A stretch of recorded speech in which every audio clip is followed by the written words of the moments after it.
जैसे बोलते हैं ना, अर्श से बिल्कुल फर्श भी नहीं, हम तो बेसमेंट में ही चले गए थे। मैं अमेरिका गई, वहाँ पे मैंने थप्पड़ मारा था एक लड़के को। तो मैं छलांग मार देती हूँ, मैं भगवान को बोल देती हूँ कि अगर मैं डूब रही हूँ मुझे बचा लेना। तो मुझे लगता है कि ये जो एक्टिंग मे बी यूनिवर्स का एक रीज़न था मेरे लिए। आपके रिलेटिव्स कभी भी आपके लिए आउट ऑफ वे नहीं जाएंगे, लेकिन आपके फ्रेंड्स आपके लिए हमेशा आउट ऑफ वे जाएंगे। उनको शुरू से वो एक है कि ये स्ट्रॉन्ग है, मतलब ये हमारे घर का चीता है। हाँ, तो वो मेरे को हमेशा वो चीता बनना था। Your face, you deserve to be on a cover page of a magazine.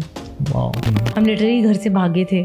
I just made that decision कि हम लोग को पीस में रहना है। तो बस हम लिटरली एक सूटकेस लेके हम निकल गए थे घर से। जब आपके लिए कोई और कुछ दिल से प्रे करता है ना, वो भगवान ज़्यादा जल्दी सुनता है। We come from big family in Punjab और हवेली में रहते हैं। मतलब मैं आज भी अगर मैं सोचती हूँ, मुझे लगता है कि वो मेरा सबसे डिफ़िकल्ट पॉइंट था। मतलब जो भी अंदर चलता ना, मैं कभी रोती नहीं थी। मैं 7-Eleven में काम कर रही थी, मेरी मम्मी सबवे में काम कर रही थी। तो मुझे ना हील्स में चलना आता था, ना मैंने कभी पहले स्कर्ट पहनी थी। ये सब में मुझे लगता है कि मैं अपने आप को कहीं कहीं ढूंढ पा रही हूँ। हाँ, मेरा निशाना बहुत अच्छा है। मम्मा को बोला कि मैं तो अपने भाई को लेके जा रही हूँ नाना नानी के घर। तो मैंने कुछ 100-200 उस दिन समोसे बनाए। मैं रो रही हूँ और मुझसे वो समोसे बनवा रहे हैं। कई बार हम जाते हैं ना कोई स्टोर पे, कोई बहुत धीरे धीरे काम कर रहा होता है ना, जब आपकी बिलिंग, मेरे को एंग्जाइटी होने लगती है बिकॉज मैंने वो किया है। और गुरफते वो टाइम था, उसको बहुत झटका लगा था कि ये मेरी माँ और बहन, मैंने सब समोसे, गुलाब जामुन, जलेबी सब बनाया सर, पूछो मत। हिंदी में समझाया, थोड़ा गुस्सा। फिर मैं आ गई पंजाबी पे बिल्कुल कि आप जानते नहीं मैं कौन हूँ। ये तो हर दिल्ली वाले का डायलॉग होता है, लेकिन मैं पता नहीं क्यों बोलती। फिल्म का जो होता है नहीं ये सीन, मैंने उसके मुंह पे ऐसे उसका फेंका। बाकी सब लड़कियों के पास सब कुछ था, बस एक कॉन्फिडेंस मेरे जितना नहीं था। 2 लाख रुपया हम लेके बॉम्बे पहुंचे। ड्रामेटिक तो मैं बहुत थी। इंडिया, अमेरिका, कनाडा कि अब कहाँ जाएंगे, ऐसा बिल्कुल ज़ीरो फील हो रहा था। किसी और फ्रेंड को वो बोल रहा था कि ये है ना, ये रावण के मुंह से भी राम निकलवा सकती है। Exactly. सबसे ज़्यादा गुरफते रोता मेरे लिए था। मैं सबसे ज़्यादा गुरफते के लिए रोती थी। वो एक उधर बर्थ होता ऊपर, जो कंडक्टर के लिए होता है, ड्राइवर के ऊपर एक बर्थ जहाँ पे सोने के लिए। तो कभी मैं सोती थी वहाँ पे, कभी मेरी mom. Within 3 month of being in Bombay, मैंने पहली बार अपना सपना सच होते हुए यहाँ देखा था। अपने बड़े बड़े बिलबोर्ड्स देखे थे, पूरे बॉम्बे में लगे थे। मुझे सनशाइन बुलाते थे क्योंकि मैं हमेशा हंसती रहती थी। मैंने एक महल देखी है जो एकदम छवि सी, जिसको दुनिया से कुछ लेना देना नहीं, अपनी लाइफ में मस्त है। ऐसा कुछ चेंज आया था जब पेरेंट्स सेपरेट हो रहे थे तब? हम सबको अपनी अपनी कॉलिंग, अपनी हम ढूंढ रहे हैं हम सब। Welcome everyone on unfiltered with Nived. आज का जो पॉडकास्ट है एक ऐसे व्यक्ति का है जो हमें ये बताता है कि बड़े घर में या पैसे वाले घर में पैदा होना ये आपको अश्योर नहीं करता है कि आपकी ज़िंदगी अच्छी होने वाली है। हो सकता है आपकी ज़िंदगी एकदम से टर्न ले ले और ऐसे रास्ते पे चला जाए जहाँ पे आपको ही कमाना है और आपको ही अपने लाइफ के बारे में डिसीजंस लेने हैं, आपको ही सब कुछ करना है, वहाँ पे कोई सहारा नहीं होता है। तो आज के जो गेस्ट हैं वो महरीन हैं।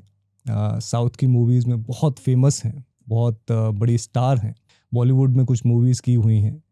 लेकिन जो उनकी पर्सनल लाइफ है, वो मेरी स्टूडेंट भी रही हैं, लेकिन यहाँ ये मैटर करता है कि जो उनकी लाइफ में हुआ है या जिस तरीके से उन्होंने ज़ीरो से स्टार्ट करके इस तक पहुँचे हैं, इस स्टेज तक पहुँचे हैं, वो बहुत काबिल तारीफ़ है। तो इस पॉडकास्ट को देखिए, इसमें बहुत सारी ऐसी चीज़ें क्लियर हो जाएंगी दिमाग में, जो बोझ हम जिंदगी और अपने दिमाग में लेके चलते रहते हैं कि इससे भी बना के चलनी है, इससे भी बना के चलनी है, कोई बुरा ना मान जाए। इन सारी चीज़ों से कैसे हैंडल किया जाता है, इस पॉडकास्ट में आपको पता चलेंगे। जुड़े रहिए ऑन अनफिल्टर्ड विद निवेद।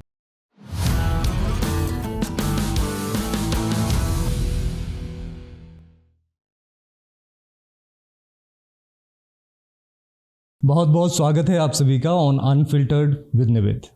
आज के जो गेस्ट हैं बहुत ही फेमस एक्ट्रेस हैं।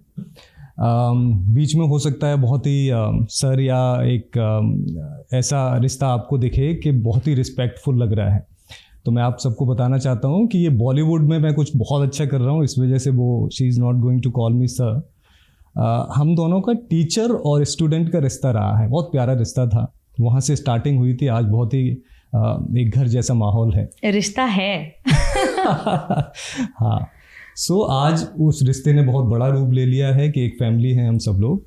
बहुत ही प्यारी जर्नी रही है और बहुत दिन से मैं ट्राई कर रहा था कि ये चेहरा इस प्लेटफॉर्म पे आना चाहिए। बहुत सारे ऐसे जो एक्ट्रेस हैं जो ट्राई करना चाहते हैं और कुछ अच्छा करना चाहते हैं, उन्हें बहुत इंस्पिरेशन मिलेगी। तो बहुत बहुत स्वागत है Mehar on unfiltered with Nived. Thank you so much sir. देखो आगे फिर सर आ गया। सो महर, मुझे पता है बहुत टाइम तक मैं एक जर्नी में साथ रहा हूँ। कुछ ऐसा टाइम था जिसमें मैं नहीं था और वो टाइम था जहाँ पे एकदम से क्लिक किया सारा माल। तो पहले बिल्कुल बिगिनिंग में जाते हैं। क्या होता है, कभी भी बच्चा जब सपने देखना शुरू करता है तो या तो वो क्रिकेटर बनना चाहता है, स्पोर्ट्समैन बनना चाहता है, या वो एक्टर और एक्ट्रेस बनना चाहता है। तो क्या सपना था बचपन से?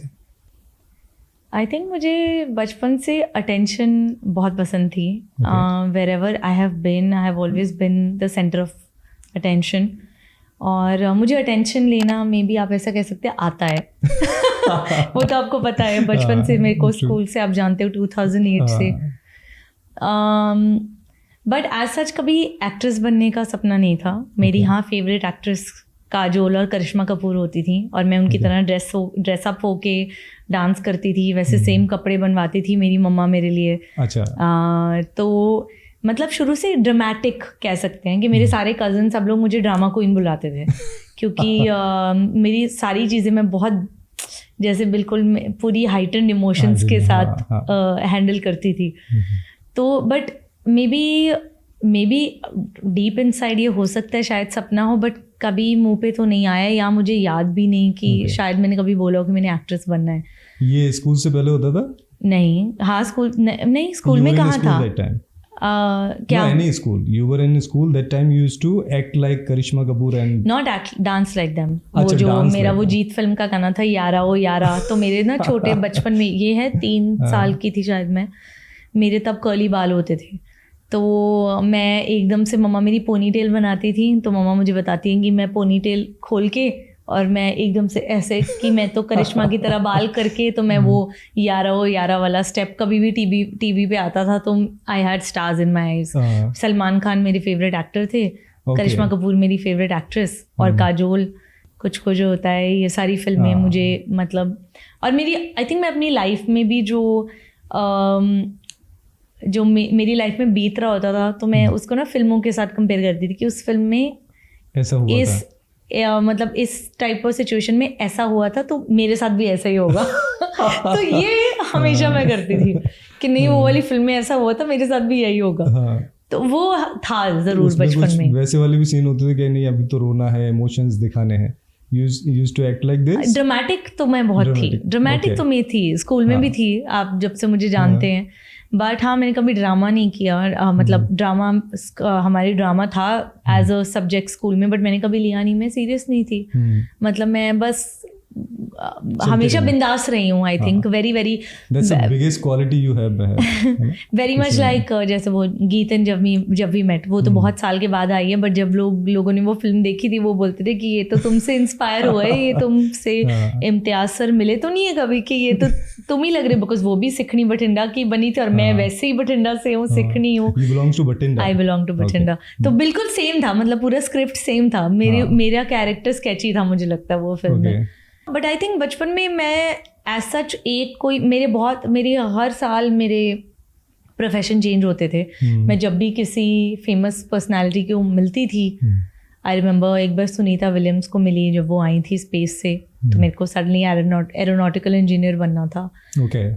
फिर मैं एक बार कोई भी फेमस पर्सनालिटी होती थी और if they left an impact on me, I wanted to become like them.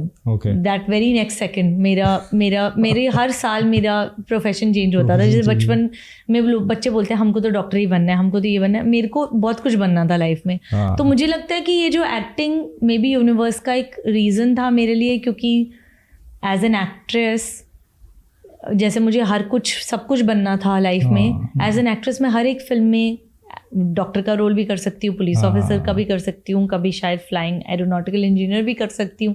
मैं सब कुछ एक ही इस लाइफ में, छोटी सी लाइफ में मैं सब कुछ बन सकती हूँ थ्रू एक्टिंग।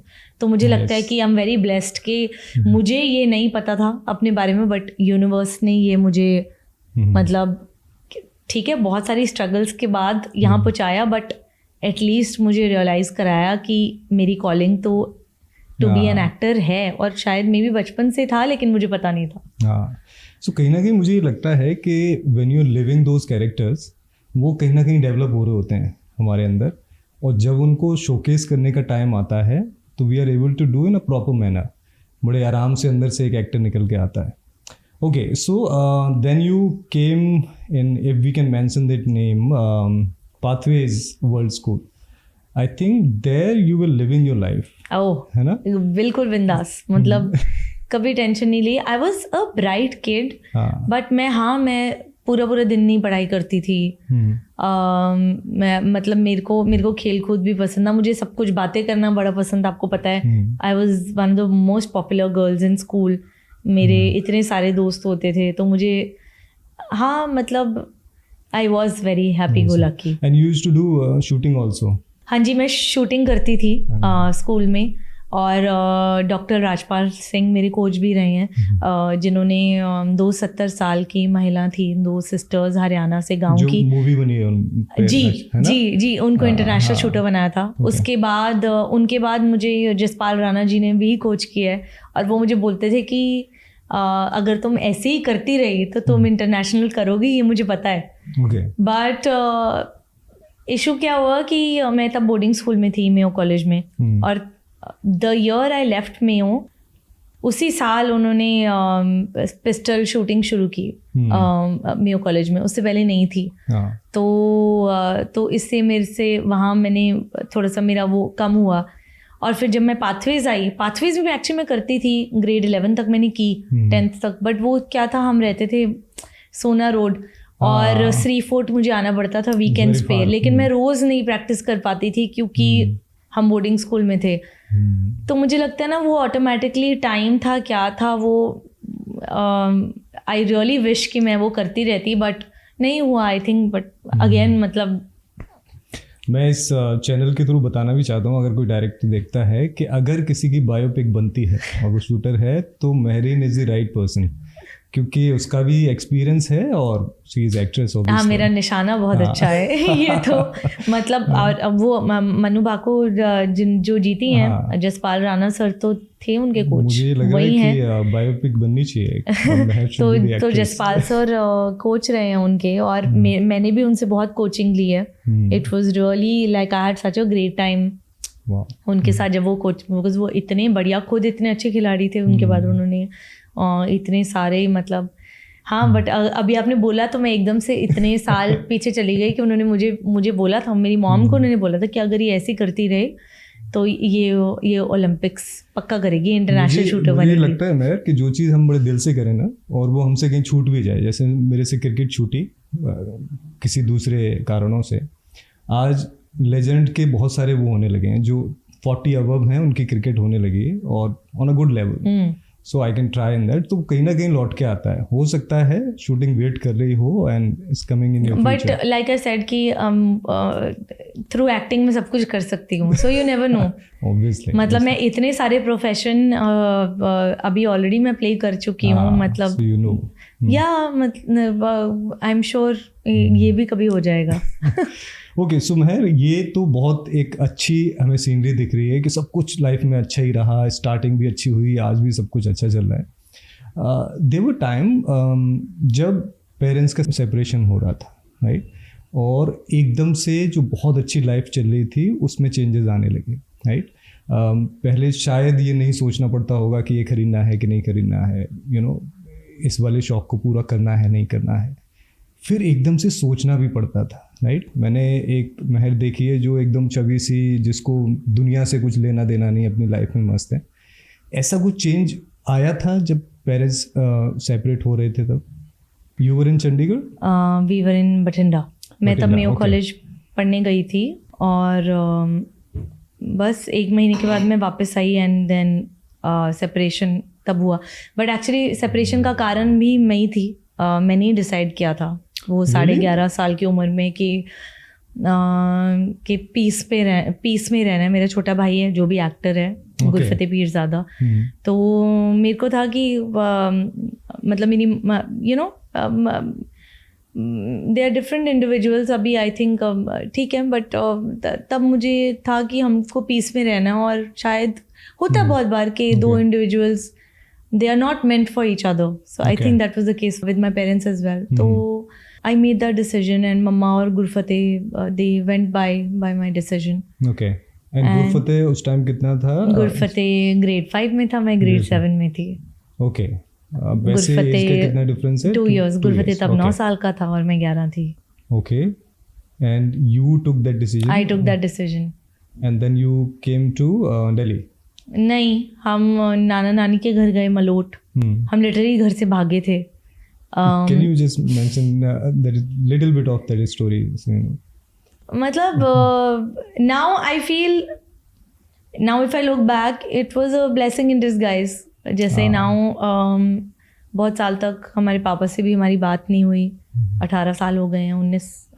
18 साल हो गए हैं. अभी 19वां शुरू हो गया है. But now my brother, he is touchwood. In touch with him? Yes, he is in touch with my father and touchwood is going well. I'm very happy. And you're not talking to him?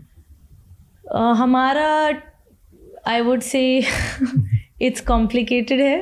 But I'm sure obviously he's my father, so there is love.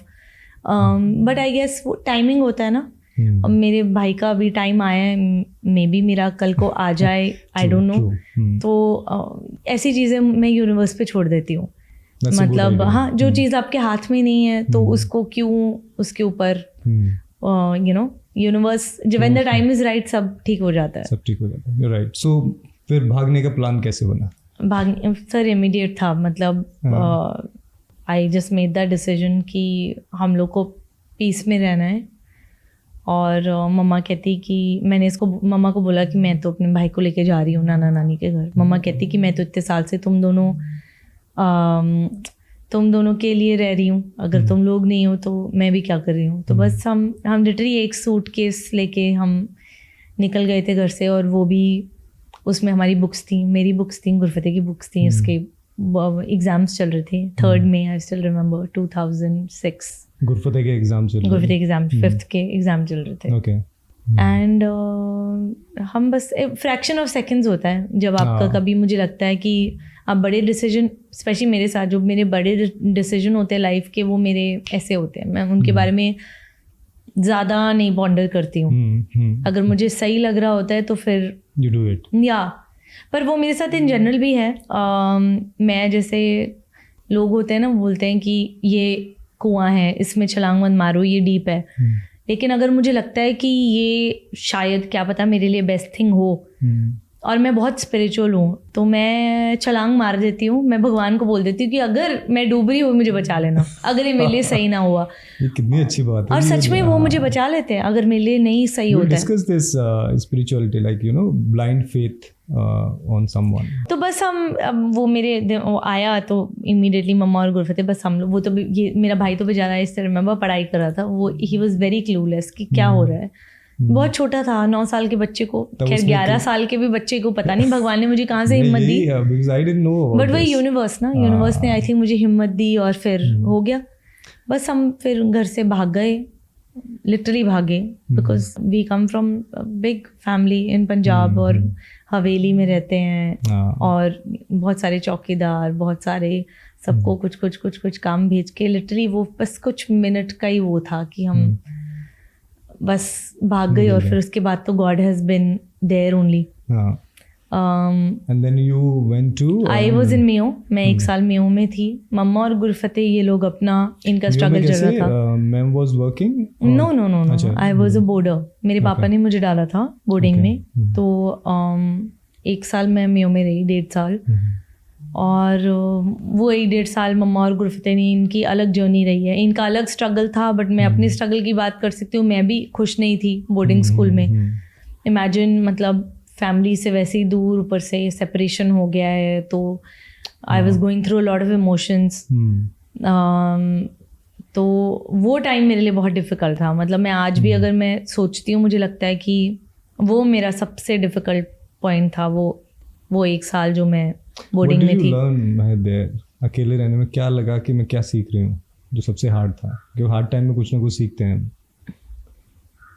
आज मैं देखती हूँ तो मैं बहुत independent लड़की हूँ. हाँ. मतलब वो तो मैं शुरू से ही रही हूँ. मतलब इमेजिन 11 साल का बच्चा अपनी फैमिली के लिए डिसाइड कर रहा है.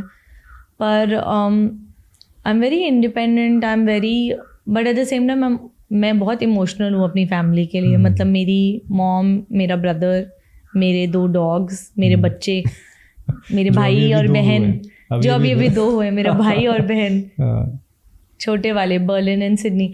ये बस मेरी जान है, ये 4. मतलब एंड मुझे लगता है कि फैमिली और फ्रेंड्स बहुत इम्पोर्टेंट है.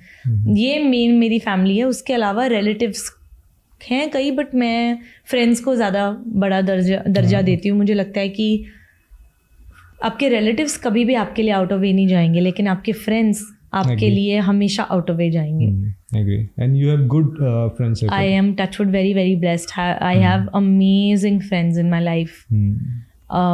I hope they feel the same for me. I'm sure they do.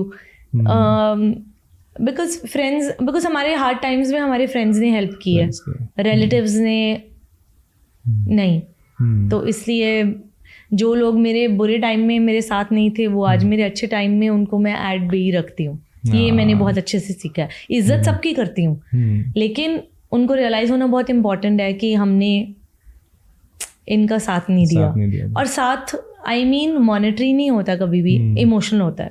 एक सपोर्ट होता है. आप किसी को फोन करके पूछ लो आप कैसे हो, ये बहुत बड़ा है. 2 शब्द बहुत मैटर करते हैं. एग्जैक्टली, जो आजकल की दुनिया नहीं करती है. बहुत मतलबी है, बहुत मतलबी लोग हैं. हर किसी को लगता है कि कोई और आगे ना चला जाए. तो म्यो में वो जो 1 साल था, मोर देन एनीथिंग, मतलब मैंने जब मैं उससे पहले गई थी, मैं और मेरा भाई हम लोग बड़ा लड़ते थे. आपको पता है कैसे भाई बहन लड़ते हैं रिमोट के पीछे, ये वो, एक दूसरे के हमने दांत तक तोड़े हैं. इतनी लड़ाई, एक दूसरे की केयर बहुत थी, केयर थी, बट वो कभी रियलाइज नहीं हुआ. जब मैं म्यो गई हूँ, मैं 7th में, गुरफते 5th में, सबसे ज़्यादा गुरफते रोता मेरे लिए था. मैं सबसे ज़्यादा गुरफते के लिए रोती थी. और मुझे मैं तब से वापस आई हूँ, तब से हम दोनों बेस्ट फ्रेंड्स हैं. मतलब हम दोनों हैं तो हमको कोई तीसरे की भी ज़रूरत नहीं है. अब ऐसा आपको तो पता है. बट वो रियलाइजेशन उसको और मुझे तभी हुई जब मैं दूर गई. तो वो टाइम बहुत डिफ़िकल्ट था. बट फिर उसके बाद तब तक मेरी मॉम ने स्कूल ज्वाइन कर लिया. और as a teacher, because she couldn't afford such an expensive education, जो पहले obviously my dad could afford but मम्मा कुडंट. बट मम्मा वर्कड हार्ड. उन्होंने अपना स्टैचर चेंज किया. और एज अ डॉम पेरेंट काम करती थी. गुरफतेह ने वहाँ फ्री एजुकेशन ज्वाइन की. उन्होंने स्पेशल बेसिस पे पाथवेज की ओनर्स ने उन्होंने मुझे भी फ्री एजुकेशन कर दी. यूजुअली एक बच्चे की देते हैं फैकल्टी की, बट हमारी दोनों की कर दी बिकॉज हमारी उनको जेन्युइन प्रॉब्लम लगी. तो I am very thankful to them. तो 12th तक मैं पाथवेज में पढ़ी हूँ. गुरफतेह भी पाथवेज में पढ़ा है. We had a really good time. We made some amazing friends. तो मुझे लगता है वो जो पाथवेज का टाइम था, तब मैं अपने एक वंडरलैंड में थी दोबारा. मैं शुरू से अपने एक वंडरलैंड में रही हूँ, even though despite the hardships, family separation, ये वो. बट मेरे को 12th तक मैं बहुत बिंदास थी. मतलब जो भी अंदर चलता था, मैं कभी रोती नहीं थी. मतलब अकेले में यस, बट मम्मा और गुरफतेह के सामने तो जिंदगी में कभी नहीं, बिकॉज उनको शुरू से वो एक है कि ये स्ट्रांग है, मतलब ये हमारे घर का चीता है. हाँ. तो वो मेरे को हमेशा वो चीता बनना था कि मैं इनके सामने नहीं रो सकती. बिकॉज जिस दिन मैं रो पड़ती थी, इनको लगता था कि अब तो लाइफ में सच में कुछ हो रहा है, कि अगर ये रो रही है तो डेफिनेटली प्रॉब्लम है, बहुत बड़ी प्रॉब्लम है. फिर 12th के बाद मेरी एक्चुअली असली जो मुझे लगता है ना, एक ऐसा धक्का लगा बहुत बड़ा. आई रिमेम्बर, मैं एक इंसिडेंट मुझे याद आ रहा है कि if you remember we went to Ganga यात्रा. यस. तो मैंने एक अलग महर वहाँ देखी थी. क्या हुआ कि we had very good relation, के ना हंसी मजाक सब चीज़ें चलती रहती थी. एक्चुअली मेरी मॉम ने भी वो यात्रा के लिए आप जा रहे थे इसलिए की थी, क्योंकि और मुझे कई बार उन्होंने इस चीज़ के लिए मेरे से बात भी की थी. तो इफ़ यू रिमेम्बर, एक हमें जल्दी पूरी करनी थी कोई यात्रा, और वहाँ जाके वो नाम अनाउंस करते थे कि इसने पूरी यात्रा को बहुत जल्दी किया है. और उसमें बहुत अच्छे अच्छे फिट लड़के लड़कियाँ थे. मैं रियली रिमेम्बर दैट कि महर ने पूरी ताकत लगा दी थी. You know. मुझे सर बिल्कुल ये याद नहीं है, बट और पूरा सबसे आगे आके और she was just standing there, और फिर उसके बाद अनाउंसमेंट के अपन लोग वेट कर रहे थे, दोनों खड़े हुए थे। ड्यू टू सम रीजन जो हमारे साथ कुछ टीचर्स गए थे, we can't mention the name, Yes. They didn't announce the name. तो यू सेड के सर ये तो गलत है, मैंने पूरी ताकत लगा दी थी होना, and I was feeling really bad. लेकिन मुझे ये पता था कि इस लड़के के अंदर कुछ ऐसा आज जाग जाएगा कि दुनिया आपका हमेशा आपको वो देने वाली नहीं है जो आप चाहते हो, बट फिर भी आपको लगे रहना है। वो शायद कहीं ना कहीं वहाँ से शुरुआत हुई होगी। वो आज तक लड़ाई जो फाइटर वाली वो होती है ना, that I can see, still I can see. So I remember, so I mention sir नहीं सर, ये जो मेरे को ये इंसिडेंट याद नहीं है, बट ये जो आपने बोला कि हिम्मत, हाँ ये तो है मेरे में बहुत ज़्यादा। मैं स्टबर्न हूँ बहुत ज़्यादा। अगर मुझे कुछ चाहिए तो मैं अपनी जी जान लगा देती हूँ उसके लिए। अपने आप में बिलीफ बहुत है मेरे में। ये तो आई थिंक तभी लाइफ में शायद इतना आगे भगवान ने, बिकॉज हम अभी जो मैं आपको आगे बताने जा रही हूँ तब जब मेरे साथ वो सब कुछ हो रहा था तो मुझे लग रहा था कि क्या हो गया है, मतलब जैसे बोलते हैं ना, अर्श से बिल्कुल फर्श भी नहीं, हम तो बेसमेंट में ही चले गए थे। मतलब जो ग्राउंड फ्लोर भी नहीं था हमारी लाइफ में, बिल्कुल ही नीचे भगवान ने पहुंचा दिया था। फ्यूचर कुछ भी नहीं दिख रहा होगा। फ्यूचर कुछ सर शाम का नहीं पता होता था क्या हो रहा है, ऐसा हमने टाइम देखा है। Let's go in, इसको हम पूरा पहले समझते हैं। Obviously I got to know recently, 12th हुआ, फिर उसके बाद then what happened? तो स्कूल के बाद क्योंकि अमीर पेरेंट्स के बच्चे हैं तो उन सबको पता था कहाँ कहाँ जाना है। और मैं, मुझे लगता है उस टाइम पे भूल गई थी कि मेरी मॉम पाथवेज में काम करती हैं एज अ टीचर। और हम दोनों की वो जो एजुकेशन मैं सोच रही हूँ कि यू नो सपना देखा है एग्जैक्टली कि वो शायद पॉसिबल ना हो, बट आई थिंक वो टाइम के लिए मैं भूल गई थी ये बात। क्योंकि सारे मेरे दोस्त सब बाहर जा रहे थे। तो मेरे दिमाग में भी वही था। मैंने भी बाहर अप्लाई किया, मुझे थोड़ी स्कॉलरशिप्स भी मिली, लेकिन ऑब्वियसली 100% स्कॉलरशिप नहीं मिली थी कॉलेज में। तो जैसे मेरी मॉम है सिंगल मदर, हसलर मेरी मॉम भी है। ये जो मेरी कभी ना हारने वाली हैबिट है, ये मेरी मॉम से आती है। तो I think my mom was expecting some funds जिससे वो बेचारी मेरे को स्कूल कॉलेज भेजने की ट्राई कर रही थी। तो मैंने सारे वहीं कॉलेजेस में अप्लाई किया था, लेकिन for some reason last minute वो कॉलेज वो फंड्स नहीं आ पाए। और क्योंकि वो नहीं आ पाए तो मेरा कॉलेज में जाना थोड़ा मुश्किल हो गया था। लेकिन अब मुझे अमेरिका का स्टूडेंट वीज़ा मिला था, अगर वो मैं ना जाती, कैंसिल हो जाता, तो फिर मेरे को बहुत प्रॉब्लम आती। तो वो टाइम पे अब पता नहीं दिमाग में क्या आया, मेरी मॉम ने और हमने सोचा कोई बात नहीं, जाके देख लेंगे, एक बार ही अमेरिका तो पहुँचे। मैं और मेरी मम्मा मुझे मेरे साथ लेके हम लोग अमेरिका चले गए, जैसे मेरे को कॉलेज में जाना था। And Gurfateh was there with the नाना नानी दैट टाइम। गुरफतेह तब उसकी लास्ट ईयर स्कूल की फी पाथवेज की मेरे पापा ने फी फिल की थी, तो तब गुरफतेह मेरे पापा के इन टच आ गया था उस टाइम पे। तो my dad paid for his last year का पाथवेज का fee, which obviously my mom couldn't afford. और मम्मा मेरे को लेके हम अमेरिका चले गए, और कि वहाँ जाके फिगर आउट करेंगे कैसे होना है, कि जो भी वहाँ जाके कुछ फिगर आउट हो नहीं रहा था। तो फी was very high there.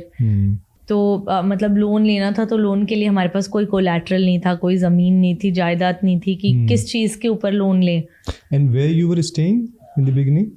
You took on rent or something? हम पहले तो कुछ फैमिली फ्रेंड्स के घर थे for about a month, but obviously किसी के घर इतनी देर, they were very nice to us, but obviously फिर उन्होंने हमको एक बेसमेंट पे ले दिया था, एक small 1 bedroom studio kind of घर था। बेसमेंट में था वो, जैसे मैंने बोला ना, ग्राउंड फ्लोर भी नहीं था, बेसमेंट था। एंड उन्होंने हमको ऐसे ही काम वाम दिला दिया। उस टाइम पे हमने जॉब्स की, मतलब मैं 7-Eleven में काम कर रही थी, मेरी मम्मी सबवे में काम कर रही थी। और मैं दिन में 16-17 घंटे काम करती थी। मेरी शिफ्ट सुबह 4 बजे शुरू होती थी। सुबह 4 बजे? जी, क्योंकि 24/7 होता है 7-Eleven। तो मेरी सुबह 4 बजे शिफ्ट शुरू होती थी और पता नहीं होता था कितने बजे एंड होएगी। And you were working extra? I was working extra. I had to earn money because मेरे दिमाग में था कि मैं काम करके मैं अगले सेमेस्टर फी जुटा के मैं कोई जो कॉलेज में अप्लाई उनमें तो आई कुडंट अफोर्ड कि मैं कोई लोकल कॉलेज कुछ ज्वाइन कर लूँगी जिसमें जो भी मेरा वहाँ पे बच्चे पढ़ते ही हैं अपना करते ही हैं जो लोकल अमेरिकन्स, पर ऑब्वियसली मेरे तो इंटरनेशनल स्टूडेंट की फी लगनी थी। And so I was working there. उस टाइम पे फेसबुक का बहुत क्रेज़ था, तो फेसबुक आई रिमेंबर उस टाइम पे मैंने बंद कर दिया था बिकॉज एक डिप्रेशन थी। तो मैं भी 18 साल की ना, तो उस फेसबुक खोलो कहाँ, मैं जॉब कर रही थी और मतलब 16-17 घंटे मेरी मम्मी काम कर रही थी और लेबर कर रहे थे हम लोग, और मेरे साथ के बच्चे अपनी कॉलेज लाइफ एंजॉय कर रहे थे, नए फ्रेंड्स बना रहे थे, पार्टीज कर रहे थे। कितना कुछ होता ही है स्कूल के बाद, तो एक आपको छूट मिल जाती है, तो और ही फैंसी लगता है बहुत। तो वो टाइम मेरे को एकदम ऐसा लगा था कि क्या हो रहा है मेरे साथ, कि ऐसा क्या हो गया कि भगवान मतलब कहाँ पहुँचा दिया मुझे, कि इतना क्या खराब हो गया, ऐसा क्या बुरा किया था कि हाँ। लेकिन तो इससे मैं उसके बारे में सोचना नहीं चाहती थी, क्योंकि मैं सोचना नहीं चाहती थी, इसलिए मैं सारा दिन काम करती थी कि मैं अपने काम में बिजी रहूं। तो मुझे लगता है कि जो आपने पूछा ना कि कभी एक्टर बनने का सपना है, अब मैं उसका रिलेशन करती हूँ कि मुझे लगता है कि मैं ये बिलीव करती हूँ कि जब आपके लिए कोई और कुछ दिल से प्रे करता है ना, वो भगवान ज़्यादा जल्दी सुनता है मोर देन आप। तो मैं जब 7-Eleven में काम करती थी, मेरे जो कस्टमर्स होते थे वो सारे ऑब्वियसली सब पढ़े लिखे थे बहुत, कोई चेस बैंक में मैनेजर था, कोई कुछ था, सारा दिन वहाँ कॉफ़ीज़ लेने आते थे। वो मुझे हमेशा बोलते थे कि तुम इस साइड ऑफ द काउंटर क्या कर रही हो, your face you deserve to be on a cover page of a magazine. कि तुम काम क्यों कर रही हो। They used to be foreigners or Indians? Foreigners, Americans. I was in America, in New York. New York के सबर्ब में थे हम, और वो मुझे हमेशा बोलते थे कि मेरे बॉस को बोलते थे कि ये तो इसका तो एक्ट्रेस वाली शक्ल है, ऐश्वर्या राय वो टाइप। और मैं मजाक में हंस के मुझे सनशाइन बुलाते थे, क्योंकि मैं हमेशा हंसती रहती थी। तो उनको बड़ा मज़ा आता था कि क्योंकि सुबह सुबह सब लोग उठ के काम, अमेरिका में सारे ऐसे होते हैं, वो मुझे देख के एकदम से ऐसे हो जाते थे, क्योंकि मैं इतनी खुश होती थी कि हाँ, एक पूरी एनर्जेटिक होती थी मैं। तो वो मुझे ये बोलते थे। मुझे ये लगता है कि आई थिंक उन सब की जो दुआएं हैं जो मुझे लगी, क्योंकि तब तक मुझे नहीं पता था। उसके 1-1.5 साल के बाद, वहाँ 7-Eleven छोड़ने के 1-1.5 साल के बाद मुझे रियलाइज़ हुआ कि मेरे को ये एक्टर बनना है, ये मेरी कॉलिंग है। जब वो बार बार बोल रहे थे then you know, not at all, I will tell you आगे। तो हम वो तो यूनिवर्स का एक वे था मुझे ऐसे, पर मैंने उसको तो हमेशा हंसी में लिया। 7-Eleven पे, पर मेरे को मेरी नौकरी बड़ी प्यारी थी, मुझे बड़ा मज़ा आता था वहाँ पे, नए नए लोगों से मिलना, बातें करना। मतलब वो नौकरी नहीं लगती थी, मज़ा आता था। What you used to do? केवल काउंटर पे खड़े होके? नहीं, वो सारा कुछ ही होता है वहाँ पे। आप पूरे कैशियर का जॉब होता है, लेकिन वो आप सब कुछ कर रहे होते हो। आप पोछा भी मार रहे होते हो, सब कुछ कर रहे होते हो आप, पूरे स्टोर का आप ध्यान रख रहे होते हो। तो पर मुझे बड़ा मज़ा आता था। मुझे 7-Eleven वो मेरी जॉब लगती थी मुझे वहाँ पे। उसके बाद तब तक हमको पता चल गया था कि कॉलेज की ठीक है यहीं पढ़ना है, इंडिया जाके कोई फ़ायदा नहीं है, कुछ नहीं है। तो मम्मा ने डिसाइड किया कि चलो यहीं शिफ्ट हो जाते हैं। अब मम्मा को अमेरिका में थ्रू सम कॉन्टैक्ट उनको PR मिल रहा था, पर लेकिन मैं तब तक 18 ऑलरेडी क्रॉस हो गई थी, तो मुझे PR नहीं मिल रहा था। फिर हमने डिसाइड किया कि चलो कनाडा चल जाते हैं, कि कनाडा PR जल्दी दे रहा था तब, सिटीजनशिप की। गुरफतेह को वहीं बुला लेंगे, या उसको अपने पापा के पास वहाँ रहना है और कॉलेज करना है तो वो कर सकता है, व्हाटएवर। अब हमारे पास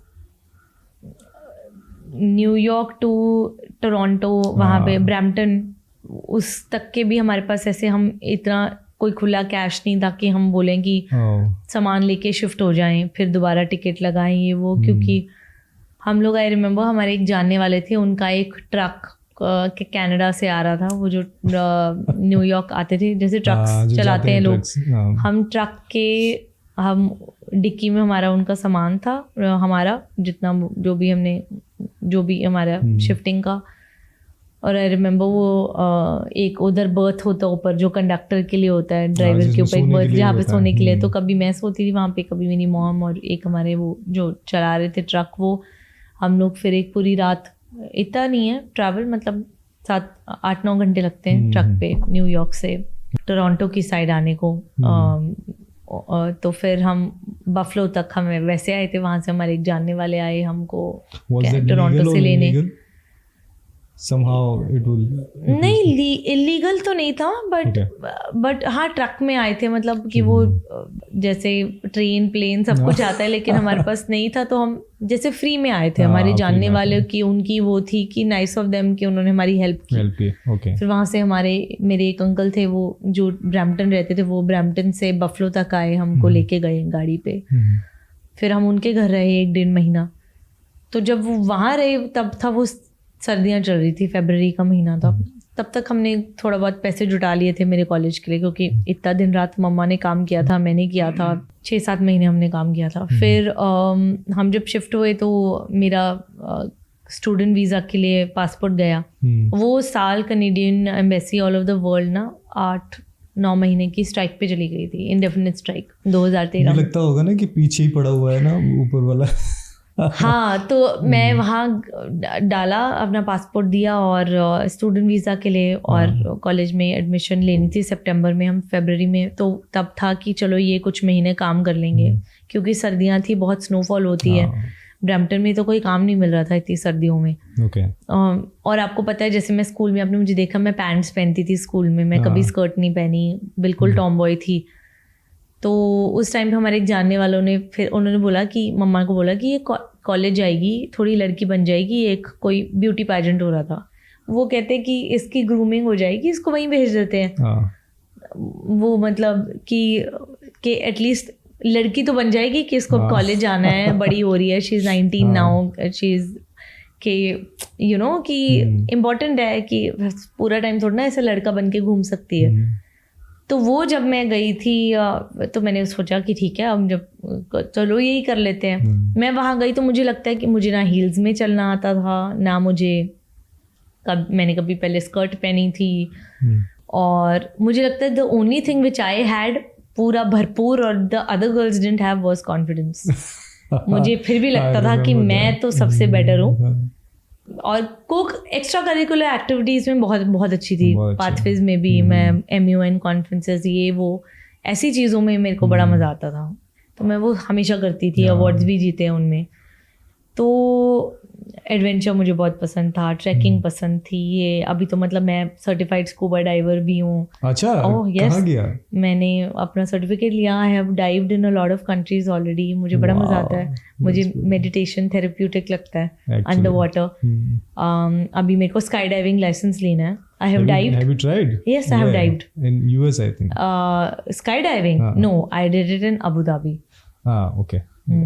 But मुझे लाइसेंस लेना है skydiving. I have dived in the Caribbean islands, a lot of countries, beautiful underwater. Adventurous marine. मुझे बहुत पसंद है ये सब में मुझे लगता है कि मैं अपने आप को कहीं कहीं ढूंढ पा रही हूँ।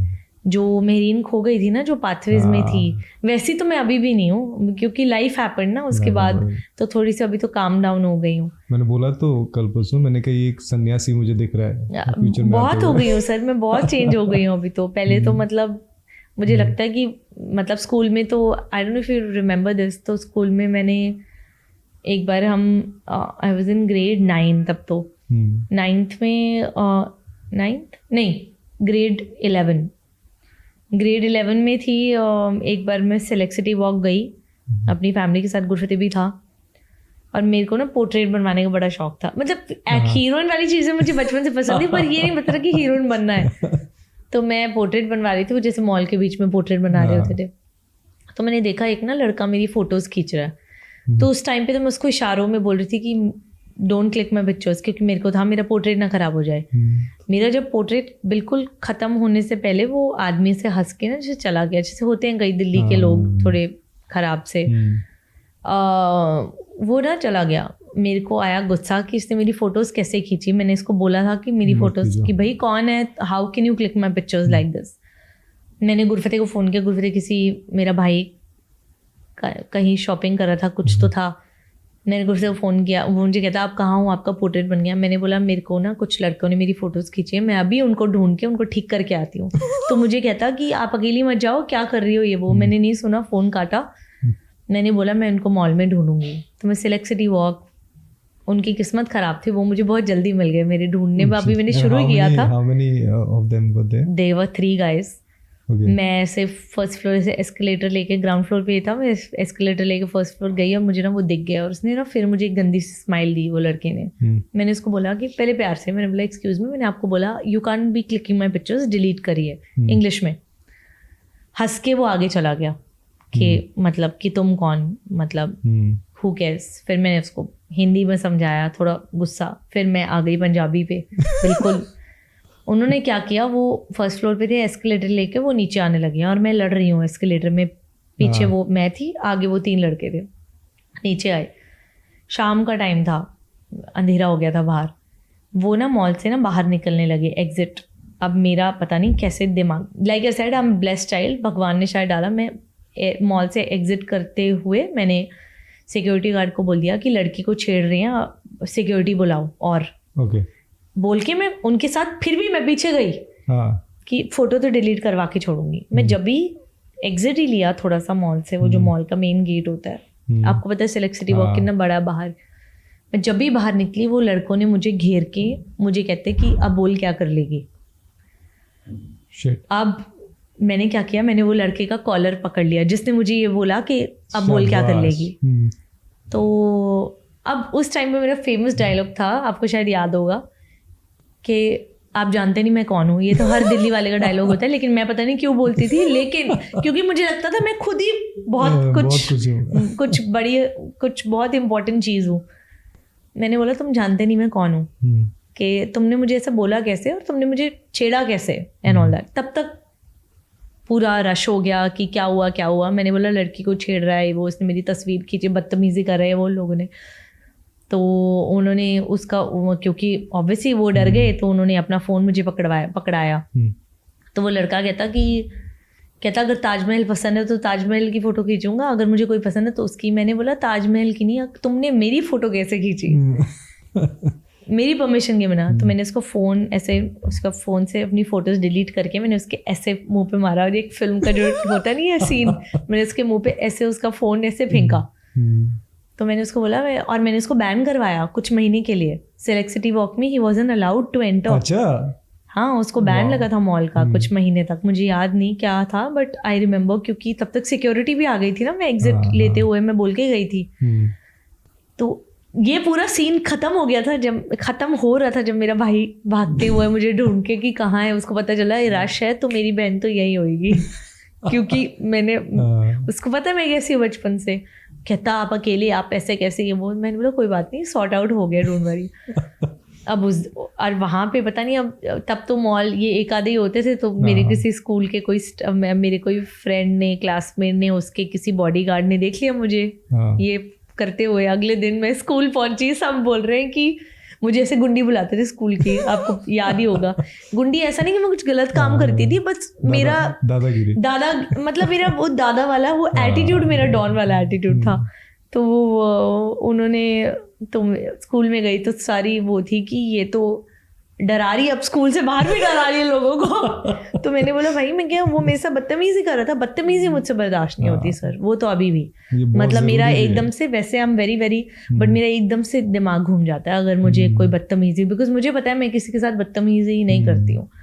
तो वो बर्दाश्त भी नहीं है, और ये होना भी चाहिए, सबके अंदर होना चाहिए कि आप क्यों किसी की वो हाँ। तो ये मेरे में शुरू से है बहुत ज़्यादा। एक और इंसिडेंट सर, मैं 10th में थी, ये 10th में हुआ। मैं फर्स्ट टाइम अब्रॉड गई थी। एक लाइक आई सेड, मैं कॉन्फ्रेंसेस पे जाती थी। मुझे फर्स्ट टाइम अमेरिका का वो आया। आई स्टिल रिमेंबर, मेरी मॉम ने पता नहीं अपनी कोई चूड़ियाँ बेची थी, क्या बेचा था, मुझे बहुत साल अभी मुझे पता चला, रिसेंटली मुझे नहीं पता था एक्चुअली, क्योंकि मुझे इतना मन था जाने का। मेरे को पहले इतने सारे ऑफर्स आए थे, कभी एथेंस से, ये वो जो इंटरनेशनल MUN कॉन्फ्रेंसेस होती थी, लेकिन हमारे पास पैसे नहीं होते थे, कभी गए। तो मेरा बड़ा मन ऑब्वियसली, तब तो बच्ची थी ना, बच्चों के साथ होते ही। मैं कितना 16 साल की थी, 16 साल की भी उसके बाद हुई हूँ। तो मुझे लगता है पता नहीं, वो अमेरिका में इतनी वो थी, मैंने मम्मा ने बोला अगर तुम 10th में अच्छे नंबर दोगी तुमको मैं ये वाली कॉन्फ्रेंस पक्का भेजूंगी अमेरिका। तो मैंने बहुत पढ़ाई की और ये करके तो मैं अमेरिका गई। वहाँ पे मैंने थप्पड़ मारा था एक लड़के को, उससे मेरे साथ बदतमीजी की वॉशिंगटन एयरपोर्ट पे। कहाँ का था? पंजाब का ही था। ऐसे कई होते ना हमारे इंडियंस कभी कभी। उससे मेरे साथ, उसको लगा ये लड़की अकेली है, माइनर है, बच्ची तो थी मैं रो रही थी, मेरा कुछ टिकट का कुछ वो हो गया था, तो मैं रो रही थी, मम्मा को इंडिया फ़ोन कर रही थी। उससे मेरे साथ थोड़ा, उसको लगा कि बच्ची है, बहला फुसला के जैसे। तो मैंने उसको 2-3 बार बोला कि मेरे से बात मत करो, मेरे को बहुत गुस्सा आया हुआ है। उसने नहीं सुना, तो फिर मैंने थप्पड़ मार दिया। मैंने बोला कि तुम ये मत समझना कि मैं बच्ची हूँ और यू नो कि मेरे में दिमाग बहुत है। तो शक्ल से बोली लगती है। हाँ, मैंने वॉशिंगटन एयरपोर्ट पे मैंने थप्पड़ मार दिया था उस बंदे को, बदतमीजी। तो पुलिस भागते भागते आई, क्योंकि मैंने उनको बोला था कि मुझे कोई लेने नहीं आया, कुछ टिकट का हो गया था। तो पुलिस वाला मेरा ख्याल रख रहा था, American. He was very very nice because I was a minor ना, मतलब। तो उसने मम्मा को इंडिया फ़ोन किया, उसने मुझे हॉट चॉकलेट लाया कि इसको मैं भी ठंडा कर रहा हूँ। ये बहुत गुस्से में आ गई थी। तो ये सारी चीज़ें, मतलब ऐसा मेरा एटीट्यूड शुरू से रहा है। और ये मुझे लग रहा है एक फाइटर एटीट्यूड है कि किसी चीज़ को जो नहीं झेलना चाहिए उसको क्यों झेलना है। कोई चीज़ बुरी लग रही है, टेक ये है सर। पर मुझे लगता है ना, तब मैं ज़्यादा वो थी, यंग ब्लड। अभी मुझे यंग, मतलब यंग तो अभी भी हूँ, बट वो है मेरे में कि क्या कहते हैं, पेशेंस आ गया थोड़ा। हाँ, क्योंकि लाइफ ने इतना काम डाउन कर दिया ना। व्हाट डू यू डू अगर ऐसी कोई एक्टिविटी अभी होती है तो? अभी मैं वापस वही वाली मेहरीन बन रही हूँ जो मैं थी, बिकॉज मुझे ये जो थोड़ी काम डाउन वर्जन है ना, इस पे मैंने थोड़ी गलतियाँ थोड़ी ज़्यादा कर ली हैं। मुझे लगता है कि वो जो था वो बेटर था। Okay. In a lot of things attitude वही है, बट वो कभी कभी आप काम डाउन हो जाते हैं ना, आपको लगता है रिलेशन बनाने के लिए। हाँ, तो पर अब मुझे ये लगता है कि लाइफ छोटी, अब मैंने ये रिसेंटली रियलाइज़ किया है। पहले होता था मैं बहुत आउट ऑफ माई वे जाती थी हर किसी के लिए, हर किसी को अपनी लाइफ में रखने के लिए।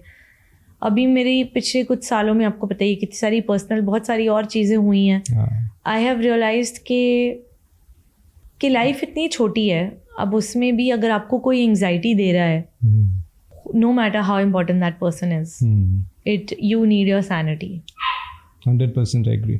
तो मैं अभी उस पाथ पे हूँ। मुझे कोई थोड़ी सी भी एंग्शियसनेस देता है, बिकॉज बचपन से एंग्जाइटी तो है ना, इतना कुछ गो थ्रू किया, खुद किया है। मेरी मम्मा ने पहले किया, फिर मैंने। I been taking care of my family since I was 18, now my brother is 2, but we have seen a lot. हम सबके अलग अलग बहुत स्ट्रगल्स रही हैं एज अ फैमिली। तो इसलिए हम लोग जो लोग हमको जानते हैं, हम 3 बॉडीज हैं लेकिन हम एक सोल है। टचवुड, बिकॉज ये दोनों ना होते तो मैं आज ना होती। पर वो बॉन्ड हमारा बहुत डिफरेंट है दैन यूजुअल, बिकॉज हमने बहुत कुछ गो थ्रू किया है इकट्ठे। मतलब मैंने वो भी बन के देख लिया है बहुत। मदर इंडिया, मैं अपनी मॉम को मदर इंडिया बुलाती हूँ। मेरी मॉम इतना कुछ गो थ्रू करने के बाद भी अभी भी मदर इंडिया है एक्चुअली। मतलब very very giving, overly giving. But मुझे लगता है कि not everyone deserves so much from you. आप करते हो अपने दिल से, but people also take your kindness as your weakness. तो and I am a lot like my mother. होती हैं daughters, you grow up to be like your mothers. तो मैं भी बिल्कुल अपनी मॉम की कॉपी हूँ। लेकिन अब over the past few months I am trying and I'm realizing कि अब मुझे है कि अब मैं उन्हीं लोग के लिए करूँगी। एंड जो वाइस वर्सा, जो it's always a 2-way street. Obviously 1 वे तो कुछ चलता ही नहीं है लाइफ में। 100%. अगर कोई मेरे लिए एफर्ट करेगा तो मैं उनके लिए डबल एफर्ट करूँगी। लेकिन it has to be 2-way street. बिल्कुल। और अगर कोई थोड़ी सी भी एंग्जाइटी मुझे देता है, बिकॉज मुझे है एंग्जाइटी, तो मैं अपने आप को, मैं उनसे लड़ाई नहीं करती। वो लड़ाई वाला मेरा है ही नहीं सीन। मैं सीधा उनको बता के कि आपने मुझे यहाँ हर्ट किया है, लेकिन अब इसके बाद बॉस मुझे नहीं लगता झेलने की आदत हाँ नहीं, इसके बाद मुझे नहीं लगता कि हम लोग सेम है, तो I walk away from people, from places. It's difficult but I think I am getting better with time. You can manage. मुझे ये लगता है महर, जिसने जिंदगी को अपने तरीके से जिया है ना, अपनी कंडीशन में कि आज दुखी हूँ तो दुख से कैसे हटा जा सकता है, अगर वो खुद सोल्यूशन निकालेगा ना तो लाइफ में बहुत जल्दी चेंजेस और डिसीजन लेता चलता है. And this is what happening with you. Okay, so Mehar वहाँ हम पहुँच गए. Then you wanted to go into the college in Canada.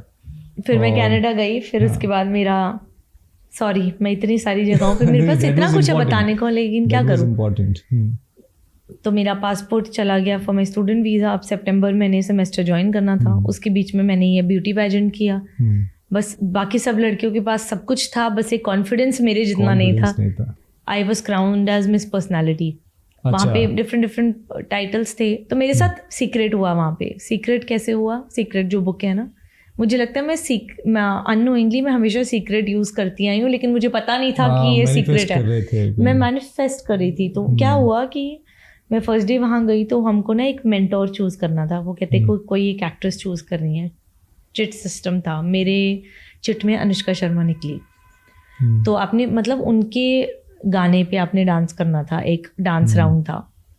तो मैंने तब जब तक है जहाँ रिलीज हुई थी, चली रे. हाँ, तो मैंने चली रे पे मैंने आई थिंक आपने देखी छड़ी और समथिंग ब्रूम स्टिक. क्योंकि हमारा झाड़ू का जो पीछे का वो होता है, ब्रूम स्टिक के वो डंडे से मैंने डांस किया, क्योंकि वो डंडा होता है ना अनुष्का शर्मा के साथ वो गाने में. तो मेरी मॉम ने वो गाना डांस कोरियोग्राफ किया था.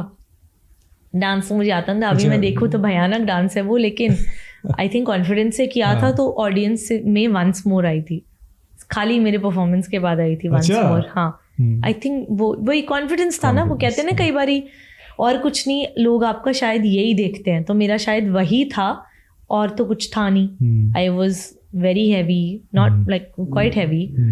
तब तो मैं पतला होना शुरू हो गया था, but still much heavier than what I am today. But I think वही कॉन्फिडेंस था. और जब मैंने मेन टाइटल के लिए तो कभी वहाँ फाइट किया ही नहीं. मैंने वो टाइटल पढ़ा, मुझे पता नहीं मिस पर्सनैलिटी ज़्यादा ग्रेट टाइटल लग रहा था then even miss South Asia Canada.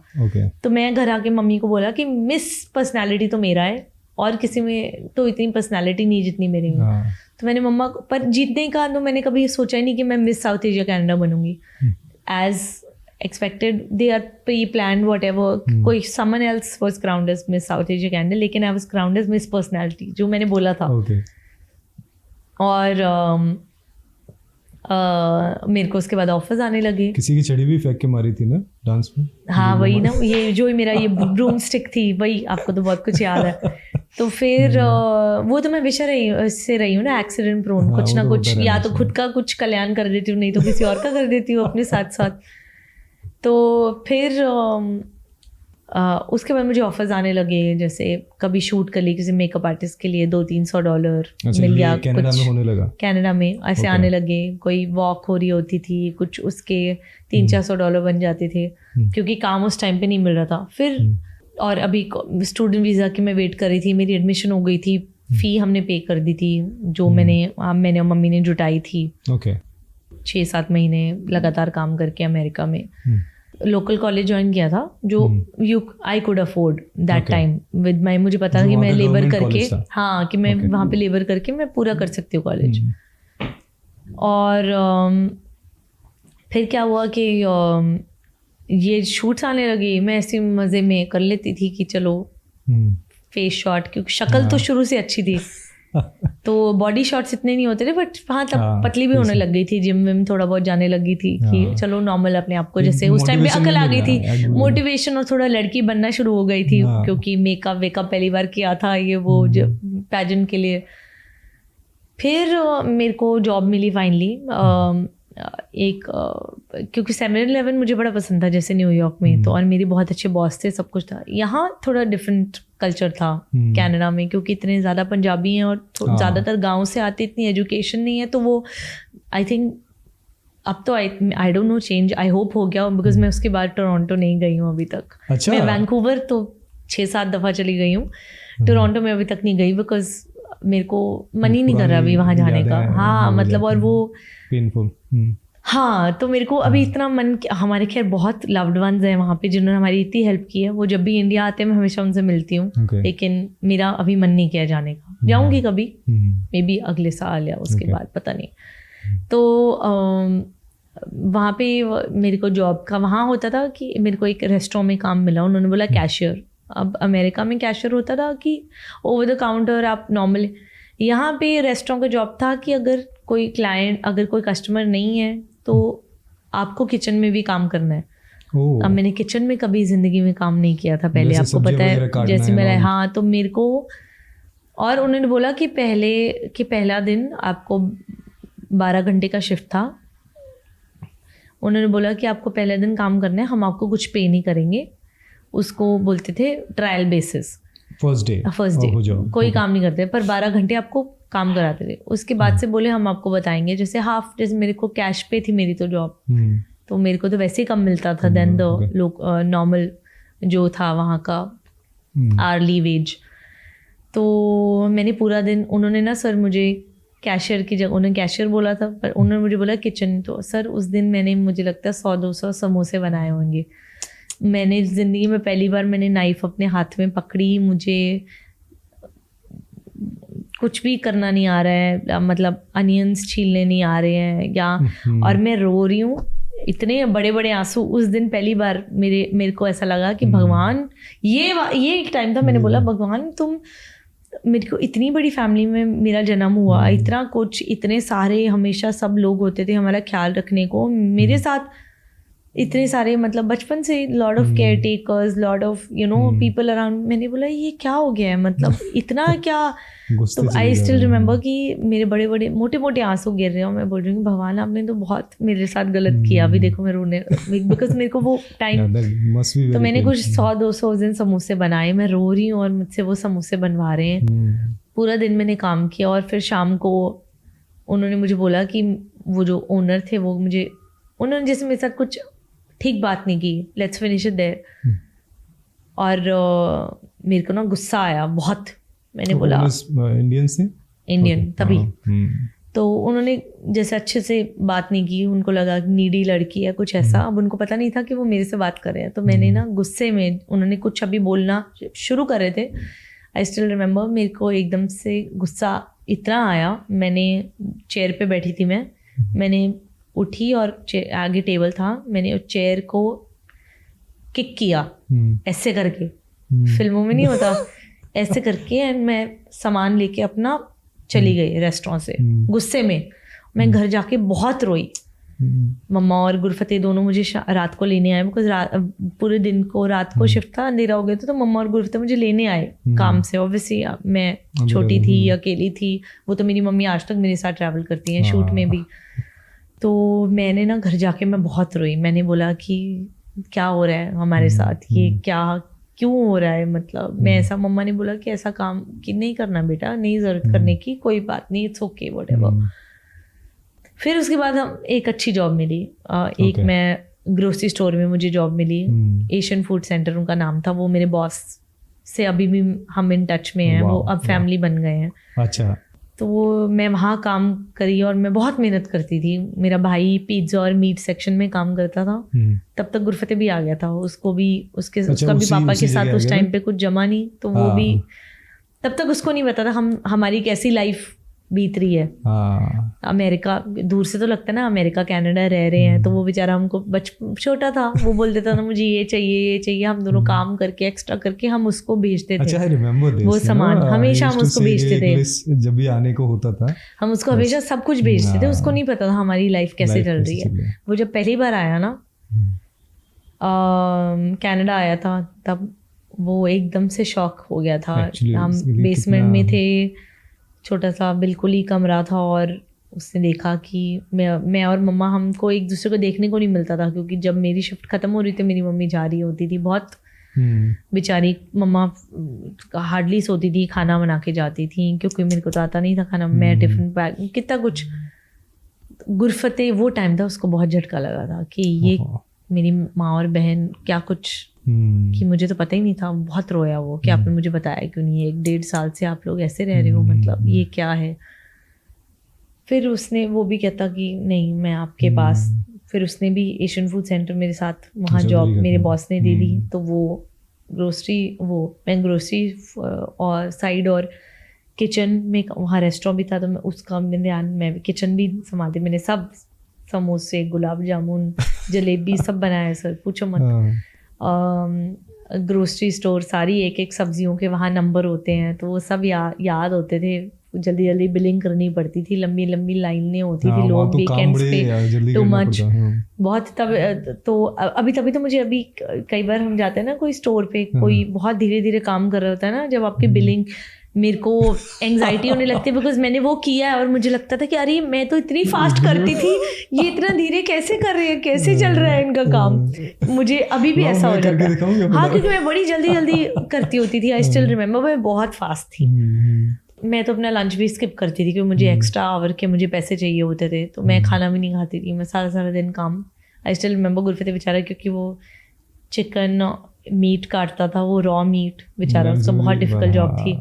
और वहाँ पिज़्ज़ा सेक्शन था, वो बेचारा मेरे लिए पिज़्ज़ा बना के लंच टाइम स्पेशल मुझे आके, क्योंकि सेम ही ग्रोसरी स्टोर था मेरे पास, आके वो मुझे बोलता था ज़बरदस्ती की अभी लंच ब्रेक लो, मेरे साथ लंच खाओ। तो हम दोनों फिर एक पिज़्ज़ा का स्लाइस खाते थे। और हाँ, फिर वो चला कुछ महीने। फिर वो टाइम पे मम्मा और गुरफते दोनों ने डिसाइड कर दिया कि यहीं सिटीजनशिप, यहीं PR लेनी है। अच्छा। अब इस टाइम पे मेरा पासपोर्ट वापस नहीं आया था, जो मैंने फ़ी दी थी, सितंबर निकल गया। उन्होंने बोला विदाउट स्टूडेंट वीज़ा स्टैंपिंग हम आपको कॉलेज में एडमिशन नहीं दे सकते हैं। तो मेरी जो कुछ उसका ग्रेस पीरियड था वो भी टाइम निकल गया। मेरा पासपोर्ट आया था, आई स्टिल रिमेम्बर, मेरे बर्थडे के बाद वापस, नवंबर में मेरा बर्थडे होता है, फरवरी का गया, नवंबर में मेरा पासपोर्ट वापस आया जब स्ट्राइक ख़त्म हुई। और तब तक मेरी जो मैंने फ़ी भरी थी वो भी वेस्ट हो गई कॉलेज में, क्योंकि मैंने ज्वाइन नहीं कर पाई और कैंसलेशन कुछ लग गया, जो भी थे चार्जेस। और फिर हमने कुछ PR के लिए हमने अप्लाई किया हुआ था, जो PR वाले को पैसे दिए थे एजेंट को। जब कनेडियन एम्बेसी स्ट्राइक से वापस आई, उन्होंने जिस कैटेगरी में हम अप्लाई कर रहे थे PR हमने किया था, वो कैटेगरी भी उन्होंने फोरफीट कर दी। तो अब ऐसा था कि हम कुछ भी कर लें, हमको फिर भी कनाडा से वापस इंडिया ही जाना पड़ेगा, PR नहीं मिलेगा।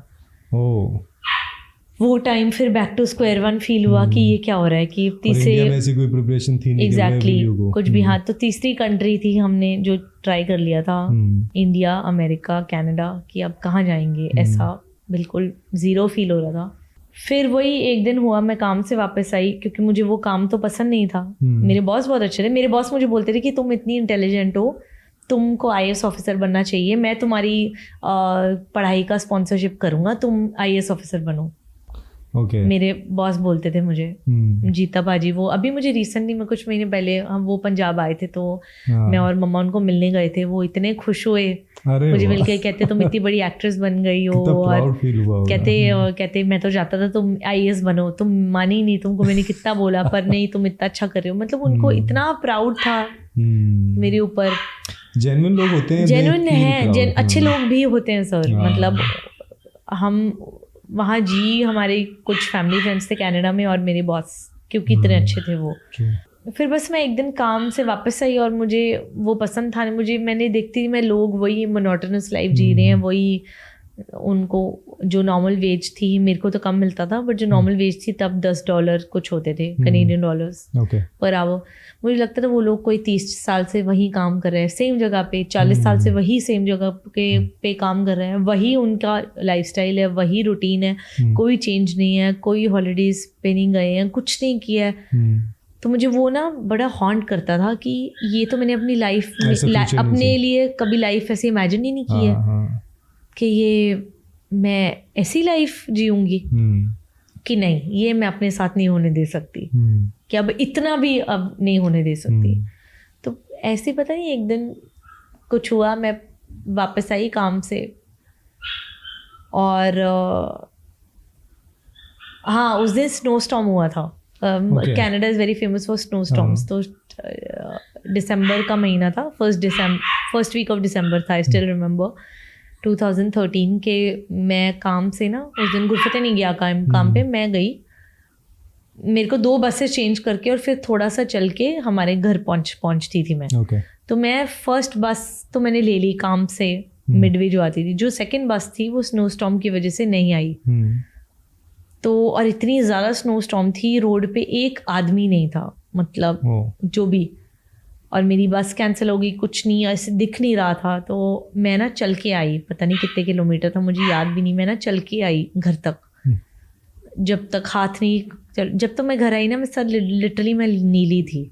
आई रिमेम्बर मेरी मम्मी ने बॉइलिंग वाटर वहाँ टब में डाल के मेरे लिए रखा कि मेरे को वो करने के लिए, बैक टू माई सेंसेस लाने के लिए, क्योंकि मैं नीली, इमेजिन मैं स्नो स्टॉर्म में चल के आई और मैं जम गई थी पूरी जैसे। जब भी मैं वापस सेंसेस में आई, वो थोड़ी देर हॉट वाटर में बैठ के जो भी मेरे को थोड़ा लगा कि हाँ मैं वापस आ रही हूँ, बिकॉज नम हो गया था मेरा सब कुछ। पता नहीं मेरे अंदर क्या हुआ, मैंने मम्मी को बोला कि हम यहाँ नहीं रह सकते, इंडिया चलो वापस। तो मम्मा और गुरफतें दोनों ने मेरी तरफ देखा कि इंडिया में क्या है, तो मैंने बोला नहीं बॉम्बे चलेंगे। गुरफतें को आपको याद होगा, गुरफतें ने पहली पाथवेज की ऐड की थी। मेरे भाई ने पहले पोस्टर की, थोड़ा सा वो देख उसको तब मॉडलिंग का भूत सवार हो गया था, वो ऐड करके कि अरे मैं तो बड़ा अच्छा दिखता हूँ, मेरे तो पोस्टर लगे हैं पूरी दिल्ली में, क्योंकि वहाँ उन्होंने स्टूडेंट्स लिए थे। तो गुरफतें क्योंकि लंबा था, गुड लुकिंग था, उन्होंने उसको ले लिया, इसको चस्का चढ़ गया। मेरे को नहीं था, पर लेकिन मेरे को ऐसे ही मेरे को पैसे बन रहे थे तब फोटोशूट्स के, तो मैं कर लेती थी फ्री वीकेंड्स पे काम। लेकिन एशियन फूड सेंटर में जाती थी मैं रोज़। उसके बाद या आगे या पीछे मैं कभी थोड़ी बहुत शूट्स कर लेती थी अगर मुझे कोई आते थे। मैंने गुरफतें मम्मा को बोला कि इंडिया चलो, अगर लेबर ही करनी है तो अपनी कंट्री में जाके अपने लोगों में लेबर करेंगे, यहाँ क्या फ़ायदा, यहाँ मैं ये लाइफ नहीं मैंने अपने लिए देखी है जो भी हो रहा है। तो इन्होंने मुझे बोला कि वहाँ कौन वेट कर रहा है हमारी, हम किसी को जानते नहीं है बॉम्बे में। तो मैंने बोला कोई बात नहीं, जहाँ ऐसे लेबर ही कर रहे हैं ना वहाँ जाके कर लेंगे, चलो मैं तो अपनी टिकट बुक कर रही हूँ। उसी टाइम पे पता नहीं मिस इंडिया का कुछ मिस इंडिया का मैंने फॉर्म भर दिया। मेरी फेस, वो जो शूट्स की फ़ोटोज़ थी वो मैंने डाल दी, अब शक्ल तो अच्छी थी। तो वो ऐसे ही मेरे को वाइल्ड कार्ड एंट्री मिल गई, वही कुछ दिनों के अंदर अंदर। ईमेल डाली मैंने मिस इंडिया ऑर्ग में, पता नहीं क्या मैंने किया। तब तो लगता था मिस इंडिया बनते हैं तो तभी सारे एक्टर्स बनते हैं, क्योंकि प्रियंका चोपड़ा सब वहीं से बने थे। मैंने बोला कि मैं तो अपनी टिकट बुक कर रही हूँ कि मैं जा रही हूँ, आप लोग सब वाइंड अप करके आ जाओ, हम बॉम्बे जाएंगे, अभी वहीं देखेंगे जो होएगा। तो अब एज़ यूजुअल ये बेचारे, इनको पहले लगा मैं पागल, मेरे को बहुत जानने वालों ने समझाने की कोशिश की कि नहीं बेटा यहाँ पे फिर तुम लोग कमा रहे हो, कुछ तो कर रहे हो, वहाँ जाके क्या करोगे, क्या कैसे। मैंने किसी की नहीं सुनी, मैंने बोला कि नहीं चलना है बस, अब तो जाना है, मैं यहाँ नहीं रह सकती, मेरा दम घुटता है यहाँ पे। तो मेरी फैमिली ने फिर मेरा सपोर्ट किया कि ठीक है, क्योंकि जैसे मैंने बोला वो घर छोड़ने का डिसीजन मेरा था, ये एक और बड़ा डिसीजन था जो मेरा था। इन्होंने बस मेरे को सपोर्ट किया, आ गए हम। आई रिमेम्बर क्योंकि हमारी ऑलरेडी जो थोड़े बहुत हमने पैसे काम करके वो किया थे, एक तो फ्लाइट टिकट में निकल गए, जब जितने भी थी आप देखो इकोनॉमी की जितनी भी टिकट होती थी 2.5 लाख तो कुछ लग ही गया होगा उस टाइम पे। 2013 में दिसंबर एंड में हम वापस आए। मैं दिसंबर एंड आई हूँ, ये लोग आए हैं जनवरी 2 हफ्ते के बाद। अच्छा, लोग बाद में मेरे, क्योंकि इनको वाइंड अप करना था, वो जो भी बेसमेंट जो सारा सामान जो भी हमने थोड़ा बहुत हमने लिया था। I came to one family friends house, एक मेरी दोस्त के, मैं उनके दिल्ली आ गई, उन्होंने मुझे ले लिया क्योंकि मेरे को था मैं मिस इंडिया जा रही हूँ, मेरे को वाइल्ड कार्ड एंट्री हो गई थी। तो मैंने बोला मेरे को कोई स्टार्टिंग पॉइंट मिल गया है, मिस इंडिया जाऊँगी मैं। आई स्टिल रिमेम्बर, मैं अपने बड़े बड़े 2 सूटकेस, मेरे को आंटी छोड़ने गई, मेरी मॉम की फ्रेंड जिनके मैं घर रह रही थी दिल्ली में, एक होटल में था मिस इंडिया का, वहाँ रह रही थी सारी लड़कियाँ जो सिलेक्ट हुई थी। मेरा उन्होंने हाइट चेक की तो मैं ना 5.5 हूँ, 5'6" नहीं हूँ, और मिस इंडिया का कट ऑफ होता है 5'6", आधे इंच की वजह से उन्होंने मुझे बोला कि आप हमारे वो नहीं करते कि सॉरी हमको कैंसिल करना पड़ेगा आपका वाइल्ड कार्ड। मैं बहुत रोई, बहुत उनको मिन्नतें की कि प्लीज़ मेरे को मेरे पास और कुछ नहीं है करने को। वो कहते नहीं सॉरी, तो नहीं हुआ। मैं फिर आंटी मेरे को छोड़ के चली गई थी क्योंकि मैं इतनी कॉन्फिडेंट थी मैं तो जा रही हूँ। फिर मैंने आंटी को फ़ोन किया, आंटी मुझे प्लीज़ लेने आओ। मैं बहुत रोई कि ऑब्वियसली कितना बड़ा फिर मैं सपना वापस लेके- उनके घर गई, फिर मुझे लगा कि अब ये नहीं हुआ एक स्टार्ट, फिर मैंने बोला कि एयर होस्टेस बन जाती हूँ। चेक किया ऑनलाइन, तब इंडिगो ये सब की वो चल रही थी, लेकिन मेरे को था अगर मैं एयर होस्टेस बनूंगी तो सिर्फ एमिरेट्स बनूंगी, ऐसे वैसे कोई एयरलाइन नहीं करूंगी। हाँ, पर तब इंडिगो की चल रही थी, मेरे पास कोई कहते हैं ना बेगर्स आर नॉट चूजर्स, हाँ, तो मैंने बोला कि इंडिगो ही बन- चलो अब अभी के लिए स्टार्ट तो कर लेती। इंडिगो की चल रही थी तब, इंटरव्यूज चल रही थी। अरे मम्मू, मुझे मेरा दोस्त गुड़गांव लेके गया इंटरव्यू के लिए, मैं गई और तब पता नहीं उनका 55 kgs होता है कि 60 kgs होता है, मुझे याद नहीं। आई रिमेम्बर मैं उससे 6 किलो हैवी थी, जितना भी उनका 6 kg 6 kgs में हैवियर थी, बिकॉज तब मैं थी ना थोड़ी, हाँ, जो भी उनका कट ऑफ होता है ना लास्ट की, उनकी एयर होस्टेसेस होता है ना कि इतनी वेट तक होनी चाहिए। ओके मैं उससे 6 किलो ज़्यादा थी। जब मेरे को उन्होंने डाला उस पे, मुझे कहते lose 6 kgs and come back. फिर मुझे सेकंड झटका लगा कुछ दिनों में कि क्या हो मुझे गया। लग रहा है प्रिपेयर कर रही थी किसी बड़े बिल्कुल। उसके लिए ना। फिर तब तक मम्मा गुरफते आ गया। अब हमारे पास अब फ्लाइट के तो पैसे नहीं थे, क्योंकि थोड़े बहुत तो हमारे पास 2 ही लाख बचा था लिटरली, क्योंकि कितने तो वो फ्लाइट टिकट में लग गए थे कनाडा से इंडिया आने में। हम लोग आई रिमेम्बर पंजाब मेल से गए, 2 दिन में हम बॉम्बे पहुंचे। ओके अपना थोड़ा बहुत जो भी सामान नाना के घर से लेके, बर्तन वो भी हम नहीं खरीदने, कोई भी पैसे नहीं थे तो वो ही लेके बॉम्बे कहाँ 2 लाख रुपया हम लेके बॉम्बे पहुंचे। छत्रपति शिवाजी आए टर्मिनल पे, टर्मिनस में लैंड किए। नहीं, यहाँ का क्या प्लान था? यहाँ पे प्लान कोई नहीं था, हमने बोला आके देखें कि एक्टर बनना है। Okay. तब तक लगा कि एक्टर बनना है, लेकिन कैसे शुरू करना है नहीं पता था। वाओ। यहीं आके फिगर आउट हुआ कि ऐसे थ्रू ब्रोकर्स घर रेंट पे लेना पड़ता है। अब रेंट पे भी हमको वहाँ लेना था जहाँ हमको थोड़े बहुत हम अफोर्ड कर सकते थे। अब 2 लाख रुपया था, 2 लाख में अब आते ही काम तो नहीं मिल जाता है, तो था कि चलो अब कुछ महीने की वो रखनी है, तो हमको 16 या 17 हज़ार में हमको एक मलाड में, यहाँ से काफ़ी दूर है, मलाड में हमको एक अपार्टमेंट मिला, एक 1 बेडरूम। वही था हमारे उसमें कि 4-5 महीने की एक्स्ट्रा होनी भी चाहिए जो भी।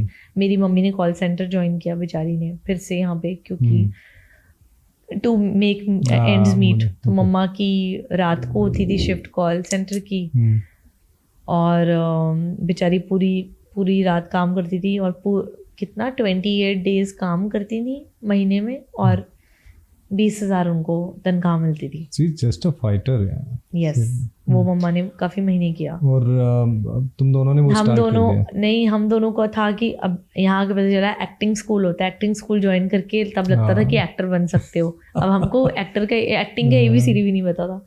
अब एक्टिंग स्कूल के लिए हमको चाहिए थे 2 लाख रुपए। अब 2 लाख हमारे पास नहीं थे। वो टाइम था कि मैंने मम्मा और गुरफते को बोला कि ये मेरा डिसीजन था, इसको मैं फिगर आउट करूँगी। अब मैंने अपने 2 रिलेटिव्स को फ़ोन किया, मम्मा और गुरफते को, बिना बताए कि लोन लेने के लिए, क्या मुझे 2 लाख भी नहीं, 1,80,000 वो जो जिस एक्टिंग स्कूल से हमने वो किया, उन्होंने हमको डिस्काउंट दे दिया 10-10 हज़ार का, क्योंकि हम दोनों भाई बहन ज्वाइन करे थे। उन्होंने 1,80,000 में हमारा कर दिया एक्टिंग स्कूल, 3 महीने का कोर्स था। तो मैंने वो जो मेरे रिलेटिव्स हैं, मैंने उनको पहले फ़ोन किया, ऑन द प्रॉमिस कि मुझे ये लोन दे दो, as soon as I get work मैं आपको रिटर्न कर दूंगी आपके पैसे, कि हमको ज़रूरत है। उन्होंने मना कर दिया। इनफैक्ट उन्होंने और इतनी बातें सुनाई मेरी मम्मी को कि अब तो इसकी शादी भी नहीं होएगी, ये भी नहीं होएगा, रोज़ 10 लाख आदमी आता है एक्टर बनने, कुछ नहीं होता है, ऐसे जैसे होता है बेसिक थिंकिंग जो भी। मैंने अपनी मम्मा को बोला कि जो ही आपको कोई भी नेगेटिविटी दे रहा है ना, उनसे बात करना छोड़ दो। आई प्रॉमिस यू, कल को यही लोग हैं आपको फ़ोन करेंगे हमारे मूवी प्रीमियर्स की टिकट्स के लिए, और तब आपका डिसीजन होएगा आपको देने हैं कि नहीं देने। और वो ऑल्सो वो टाइम था कि मैंने जब रियलाइज़ किया कि इस दुनिया में सबसे डिफ़िकल्ट चीज़ है किसी से पैसा मांगना। अरे इससे ज़्यादा डिफ़िकल्ट कुछ हो नहीं सकता लाइफ में, मुझे लगता है। आप जान मांग लो वो दे देंगे लोग, लेकिन पैसा मुझे लगता है बस अगर आपको किसी से दुश्मनी करनी है, आप उनसे पैसा ले लो बस उधार पे, और फिनिश है आपकी वो दोस्ती, ख़त्म है आपकी दोस्ती, रिश्तेदारी, सब कुछ।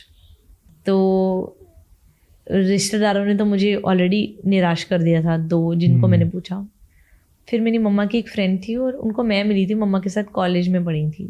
मम्मा उनको नहीं मिले थे 30 साल से, मैं उनको एक बारी मिली थी और इंस्टेंटली वो और उनके husband like they fell in love with me, जैसी मैं हूँ। I fell in love with them. मुझे ऐसा लगा ही नहीं कि मैं उनको पहली बार मिल रही हूँ। और पता नहीं क्यों मेरे वो दिमाग में आए कि मैं उनसे पूछती हूँ। अब उनको मैं मासी बुलाती हूँ, मम्मा की दोस्त हैं जो। अब मैंने सोचा कि अब क्योंकि मैं इतनी निराश थी कि पैसे, मैंने बोला कि मासी को कॉल करूँगी कि नहीं, इनसे भी रिश्ता ख़राब हो जाएगा। मैं चलो इनके हस्बैंड को मैसेज कर देती हूँ कि अगर कुछ हुआ चलो हस्बैंड के साथ ही होएगा, इन वाइफ के साथ, मासी के साथ नहीं होएगा, जो मुझे बहुत इम्पोर्टेंट, हालांकि इम्पोर्टेंट दोनों है, लेकिन पता नहीं वो क्या है। वो 19 साल की थी, मैं 19 साल की थी, 20 साल की, लाइक अभी मतलब हुई थी, तो क्या ही दिमाग होता है उस टाइम पे। तो मैंने ना अंकल को मैसेज ही किया, मैंने कॉल नहीं किया क्योंकि पहले 2 को कॉल किया था रिश्तेदारों को। मैंने उनको मैसेज ही किया कि please I promise I will return back to you, ये वो लोन दे दो, 1 लाख 80 था। आप बिलीव नहीं करोगे, उनकी तब रात थी, उनकी जब भी सुबह हुई, अंकल और मासी दोनों ने मुझे फ़ोन किया इकट्ठे, और वो दोनों फ़ोन पे रो रहे हैं कि मेहर, हमको इतना अच्छा लग रहा है कि तुमने हमको अपने हाँ इतना क्लोज समझा कि तुम हमको ये बोल सकती हो। And within a few hours the money was in our account, no questions asked. और तभी मैं उनको भगवान मानती हूँ आज भी, मतलब, और हमेशा मानूंगी, क्योंकि आई थिंक जो उन्होंने किया हमारे साथ, हमारे लिए कोई भी नहीं कर सकता था, कोई कर ही नहीं सकता। सीमा मासी, जस अंकल, सबको पता है, जो मेरे को जानते हैं वो सब उनको भी जानते हैं। और मतलब उनसे ज़्यादा इम्पोर्टेंट मेरी लाइफ में मतलब शायद ही कोई हो सकता है। मतलब मेरा उनके साथ खून का रिश्ता नहीं है, बट मुझे लगता है खून से बहुत ज़्यादा कुछ गहरा रिश्ता है, जो मैं बयान भी नहीं कर सकती कि कितना गहरा है। Everybody can see, but you know जिस टाइम पे पैसे मांगने टाइम पे कोई ऐसे रियलाइज करा दे कि द फीलिंग ब्लेस्ड कि हमें आपने इस काबिल समझा, they are genuine people, they are very genuine, they are मतलब God sent, जैसे बोलते हैं ना। and I'm very very very, आज भी मेरा उनके साथ वही है रिश्ता। मतलब उनके 2 बच्चे हैं, बहुत काबिल बच्चे हैं, बहुत अच्छा कर रहे हैं अपनी लाइफ में। और लेकिन मुझे लगता है मैं और गुरफते उनके 2 एडिशनल बच्चे हैं जिनको वो उतना ही प्यार करते हैं। अरे वाह। So they live in India? They live in Canada, Vancouver में रहते हैं। Okay. बट हाँ हम बहुत जाते रहते हैं, वो भी हमेशा आते हैं हमारे लिए। कितने साल तो इनिशियल 5-6 ईयर्स तो वो स्पेशली इंडिया, बॉम्बे बहुत दिन के लिए हमारे पास आते थे, just to like support us, to see how we are doing. अभी कैसा लगता है उनको? अभी तो बहुत प्राउड होते हैं वो। अभी last month I was in America में एक इवेंट पे गई थी, I was the chief guest there. Uncle और मासी को मैंने एक कॉल किया, वो आ गए मेरे को मिलने, और अंकल मेरे साथ गए मेरे उधर, और इतने सारे कुछ 10,000 बंदा था, अंकल मेरे साथ आगे बैठे थे सोफे पे। तो उनको बहुत अच्छा लग रहा था कि हमारी बेटी, हाँ, क्योंकि मैं जो भी आज कर रही हूँ और कल भी करूँगी उन्हीं की वजह से। Beginning was there. उसके बाद तो फिर पैसे आ गए, and then you did the course. फिर हमने कोर्स किया, कोर्स के साथ साथ ऑडिशन करना शुरू कर दिया। मेरे को मेरी फर्स्ट एड मिल गई, आई was the face of Dove. जब मैंने पहले with in 3 months of being in Bombay, मैंने पहली बार अपना सपना सच होते हुए यहाँ देखा था। अपने बड़े बड़े बिलबोर्ड्स देखे थे, पूरे बॉम्बे में लगे थे डव के, सारी बड़ी मैगजीन्स में थी मैं, मेरा फेस डव की एड के साथ, फेमिना बोलो किसी में भी। और मैंने शुरू से, उससे पहले मैंने हमेशा सुना था कि बॉम्बे सपनों की नगरी है, बट बॉम्बे है सपनों की नगरी। मेरे को उस दिन रियलाइज हुआ कि यहाँ जो आता है, अगर बॉम्बे ने आपको एक्सेप्ट किया, आपको बॉम्बे कभी बाहर नहीं जाने देता। ये हमने देखा है, तो खींच के पकड़ के रखता आपको पकड़ के रखता है। मतलब जो भी हमको दिया है बॉम्बे ने दिया है। कोई और इससे पहले मुझे कोई पूछ रहा था वेयर यू फ्रॉम, मैं थोड़ी टाइम के लिए एक साइलेंस होता था, मुझे पता नहीं होता था कि मैं कहाँ से बोलूँ, कि मैं पंजाब से हूँ, कहाँ से हूँ, क्योंकि मेरा घर तो कहीं पे भी नहीं है। बट अब मैं इतनी प्राउडली बोलती हूँ आई एम फ्रॉम बॉम्बे, क्योंकि बॉम्बे में आज मेरे 2 घर हैं। बॉम्बे ने हमको इतना कुछ दिया है, मेरे को, मेरे भाई को, सबको। हमारी ये जो लाइफ है, I am very very grateful. We are very proud of you Mehar. ये जो जर्नी है, मुझे ऐसा लगता है कई उतार चढ़ाव लोगों की ज़िंदगी में आते हैं और वो कहीं ना कहीं रुक जाते हैं। उन्हें लगता है कि अब लगता नहीं है कि और आगे बढ़ा जा सकता है। मुझे लगता है लड़ते रहना चाहिए, एक फाइटर स्पिरिट होनी चाहिए। बिल्कुल, वो तो सर वो जो एक अंदर का फायर है ना, जब तक जाग रहा है आप में, वो जो आपको, हाँ, तो मुझे लगता है कि जो भी आज तक हुआ, आई थिंक वो डिवाइन ब्लेसिंग्स तो डेफिनेटली हैं।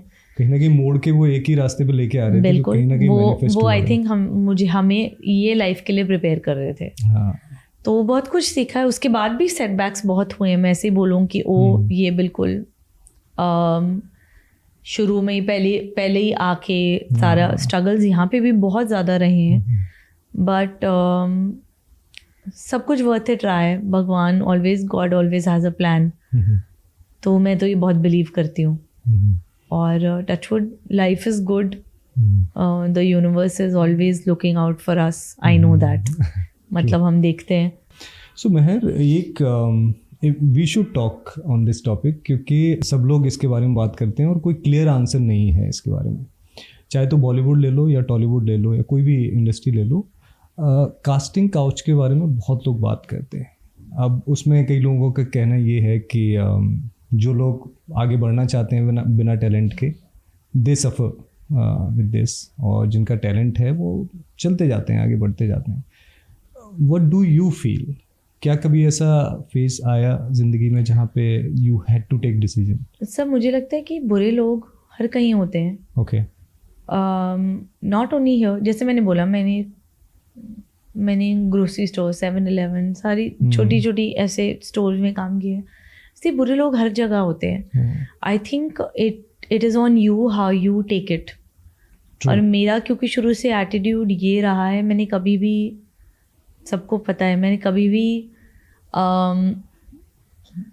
ऐसे करके काम नहीं मांगा है, या ऐसे नहीं। मेरे पता नहीं, मेरे दिमाग में, मैं तो शुरू से खुद को पता नहीं क्या समझती हूँ। मेरे को लगता है कि अगर आप मुझे काम दोगे अच्छी बात है, अगर नहीं दोगे तो ठीक है यार। अब मैं ये बिलीव करती हूँ कि स्क्रिप्ट आपको चूज़ करती है, स्क्रिप्ट अपने एक्टर को चूज़ करती है, कोई और नहीं करता चूज़। और मैं शुरू से ये बिलीव करती हूँ कि इस इंडस्ट्री में हर किसी के लिए बहुत सारा काम है। Okay. और हर कोई बना है डिफरेंट उसके लिए। अभी भी मैं लीड एक्ट्रेस से काम कर रही हूँ since I have done 25 films now. 25 मेरी 25th अभी रिलीज होने वाली है मेरी तमिल। मुझे कितने दिन बैठना पड़ेगा मूवी के लिए? आपने तो एक भी नहीं देखी है, फिलहाल ही देखी है खाली। बट ठीक है, कोई बात नहीं। तो मुझे लगता है कि बहुत बार होता है कि मैं कोई फिल्म ऑलमोस्ट साइन कर दिया होता है, किसी और एक्ट्रेस को मिल जाती है। पर वो इसके वजह से नहीं, बट मैं कह रही हूँ कि वो नॉर्मल, पर ठीक है, वो स्क्रिप्ट में शायद वो ज़्यादा अच्छा फिट होती होंगी, इसलिए हो गया। तो मैं कभी भी इस चीज़ से निराश, ये तो मेरे को लगता है कि अबाउट कास्टिंग काउच, मुझे लगता है कि it also depends on how you are as a person. मुझे लगता है कि मैं वो इतनी नॉन अप्रोचेबल वाइब्स देती हूँ कि किसी को पता है कि अगर, तो टचवुड आई हैव, और also I have always been with my mother, and सच पूछो तो I have met all the good people. I have met all the good people, everyone has been like very nice, respectful. Touchwood, तभी मैंने 25 films की हैं। तो मुझे I got to know कि जो साउथ के ऑडियंस हैं, जो फैन हैं मेहर के, वो बहुत स्पिरिचुअल लव करते हैं। जैसे कई बार बर्थडे पे देखा है मैंने, वो पूजा कर रहे हैं, प्रसाद बांट रहे हैं। तो वो सर नॉट ओनली मी, उनके वहाँ का जो फैंडम है, फैनिज्म है, वो मैच नहीं हो सकता कहीं और। वो जेन्युइनली, वो वहाँ के लोग आपको प्यार करते हैं। They are genuine cinema lovers. तो अपने favourite actor, actress, director, DOP, music director पूछते हैं, वो उनको बहुत इज्जत करते हैं उनकी। अच्छा। तो I am also one of them, very very blessed. I love my fans. मतलब वही फैमिली, मुझे लगता है उनकी वजह से ही हूँ जो भी मैं आज कर रही हूँ। उन सबकी दुआएं हैं, सपोर्ट है। Beautiful. I think the genuine approach also, जो जेन्युइन वाइब आती है ना तुम्हारे अंदर से, वो शायद, या मे बी, तो मैं बहुत, मैं जैसे मैं इसमें भी मैं बहुत स्पिरिचुअल, तो मैं बहुत हूँ। मैं रोज़ मंदिर नहीं, जैसे मंदिर गुरुद्वारा साहब नहीं जाती हूँ, बट मेरे भगवान मेरे अंदर है, ये मुझे पता है। ट्रू।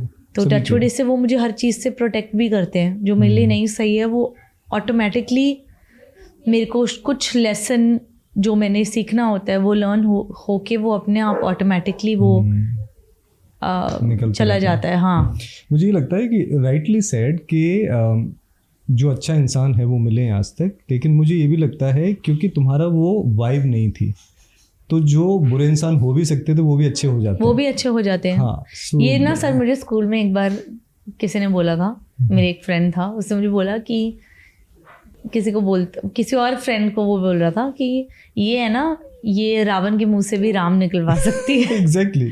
तो और मतलब मजाक में बोलते रहा, मैं हंस पड़ती थी कि पता नहीं ये क्यों बोल रहा है। अभी आपने ये बोला तो शायद ये क्योंकि होएगा। हम लोग भी दो तरह से हैं, हमारे अंदर अच्छा इंसान भी है, बुरा भी है। जो सामने दिखता है वैसे हम बन जाते हैं। So I think because of you आज तक कोई बुरा इंसान मिला नहीं है, और शायद मतलब बुरे इंसान मतलब आपको कुछ सिखा के चले जाते हैं, मुझे लगता है ये हो सकता है। कोई और एक्सपीरियंसेस जैसे होते हैं, बट मैं बिलीव करती हूँ सर कोई बुरा होता नहीं है एज सच। मुझे लगता है कि वो एक, अब मैं थोड़ी स्पिरिचुअल बातें कर रही हूँ, बट वो शायद उनकी वो जर्नी होती है, वो सोल ऐसी होती है, वो सोल शायद कुछ गो थ्रू कर रही होती है। अब मैं I am trying to come to that कि इस बंदे ने मेरे साथ ये बुरा नहीं किया, इस सोल ने शायद मुझे कुछ सिखाना था, मुझे वो सिखा के चला गया। ये बहुत बड़ी अप्रोच कोई अलग एक्सपीरियंसेस जैसे होते हैं। मैं अभी रिसेंटली अपना चक्रा अलाइनमेंट करा के आई हूँ ना, तो मुझे लग रहा है कि वो मुझे वो मेरे अंदर वो हाँ, बट मैं बहुत ऐसी चीज़ के उसमें मुझे लग रहा है कि मेंटल हेल्थ बहुत इंपॉर्टेंट है। वेरी वेरी इंपॉर्टेंट, क्योंकि मेंटल एक माइंड हमें ऐसा दिया है जिसका मेन्यू कार्ड लिए बिना ना हम यूज़ कर रहे हैं। ये कितना कुछ पावरफुल चीज़ें कर सकता है वो हमें नहीं पता।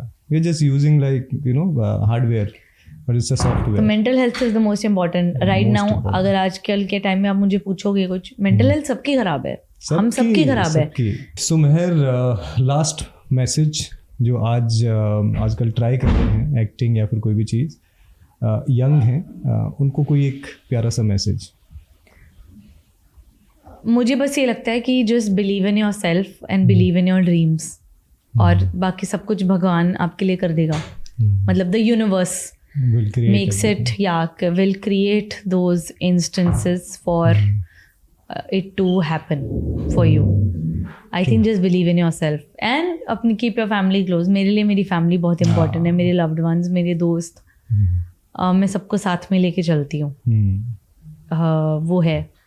And live your life. अभी मैं रिसेंटली ये मैं सीखने लगी हूँ कि लिव इन योर प्रेजेंट। मैं बहुत पास्ट के बारे में, क्योंकि इतना कुछ गो थ्रू किया है ना, तो मैं बहुत बार होता है इन माई हैप्पीएस्ट मोमेंट्स मैं पास्ट में चली जाती हूँ। मेरी आँखों मतलब मेरे सामने इतने सारे, जैसे जब मैं स्टोर लॉन्चेस करती हूँ, इतने हज़ारों लाखों लोग होते हैं जो मुझे देखने आए होते हैं, एक खुशी होती है, लेकिन बैक ऑफ माई माइंड मैं 7-Eleven या ग्रोसरी स्टोर में काम कर रही होती हूँ। सच में वो मेरे साथ चल रहा होता है। Maybe that's what humbles me also. But मुझे लगता है कि नहीं जाना चाहिए था। हाँ, मतलब उसको याद रखो, लेकिन जो खुशी के मोमेंट है उनको हाँ, लेकिन प्रेजेंट में रहना सीखो। मुझे अभी, क्योंकि अब एक मैं हीलर से बात करती हूँ, उन्होंने मुझे बोला कि जो आपका आज का प्रेजेंट है वो 10 साल पहले आपका फ्यूचर था। और जो कल 10 साल बाद अभी आपका फ्यूचर आएगा वो अभी क्रिएट हो रहा है।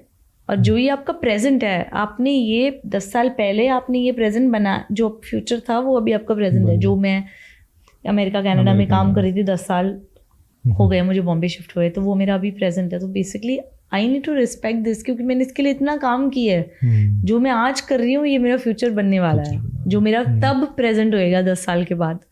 तो I am learning to be in present moment, in my present. Beautiful message Mehar, बहुत कुछ सीखने को मिलेगा ऑडियंस को जो भी देखेगा ये, और बहुत मज़ा आया। वैसे हम नॉर्मली बात करते थे, कहीं कहीं जाके बात करते थे, बट अभी पॉइंट टू पॉइंट जो बात हुई है उसमें बहुत थैंक यू सर। आपको भी मैं जानती हूँ as the most handsome teacher in school, और अभी आप भी योगा मेडिटेशन, मेरे को भी क्या आप मतलब आपने भी निवेद सर में मैंने इतना चेंज देखा है, मुझे लगता है ये क्या मतलब कल से मैंने इतनी तारीफ कर दी है कि बट सच बात है, आपको तो ये पता है, बट अभी इतना हम सब में we all evolve as people, हम सबको अपनी अपनी कॉलिंग अपनी हम ढूंढ रहे हैं, हम सब एक्चुअली अपने आप को। True. Thank you so much Mehr. Thank you sir.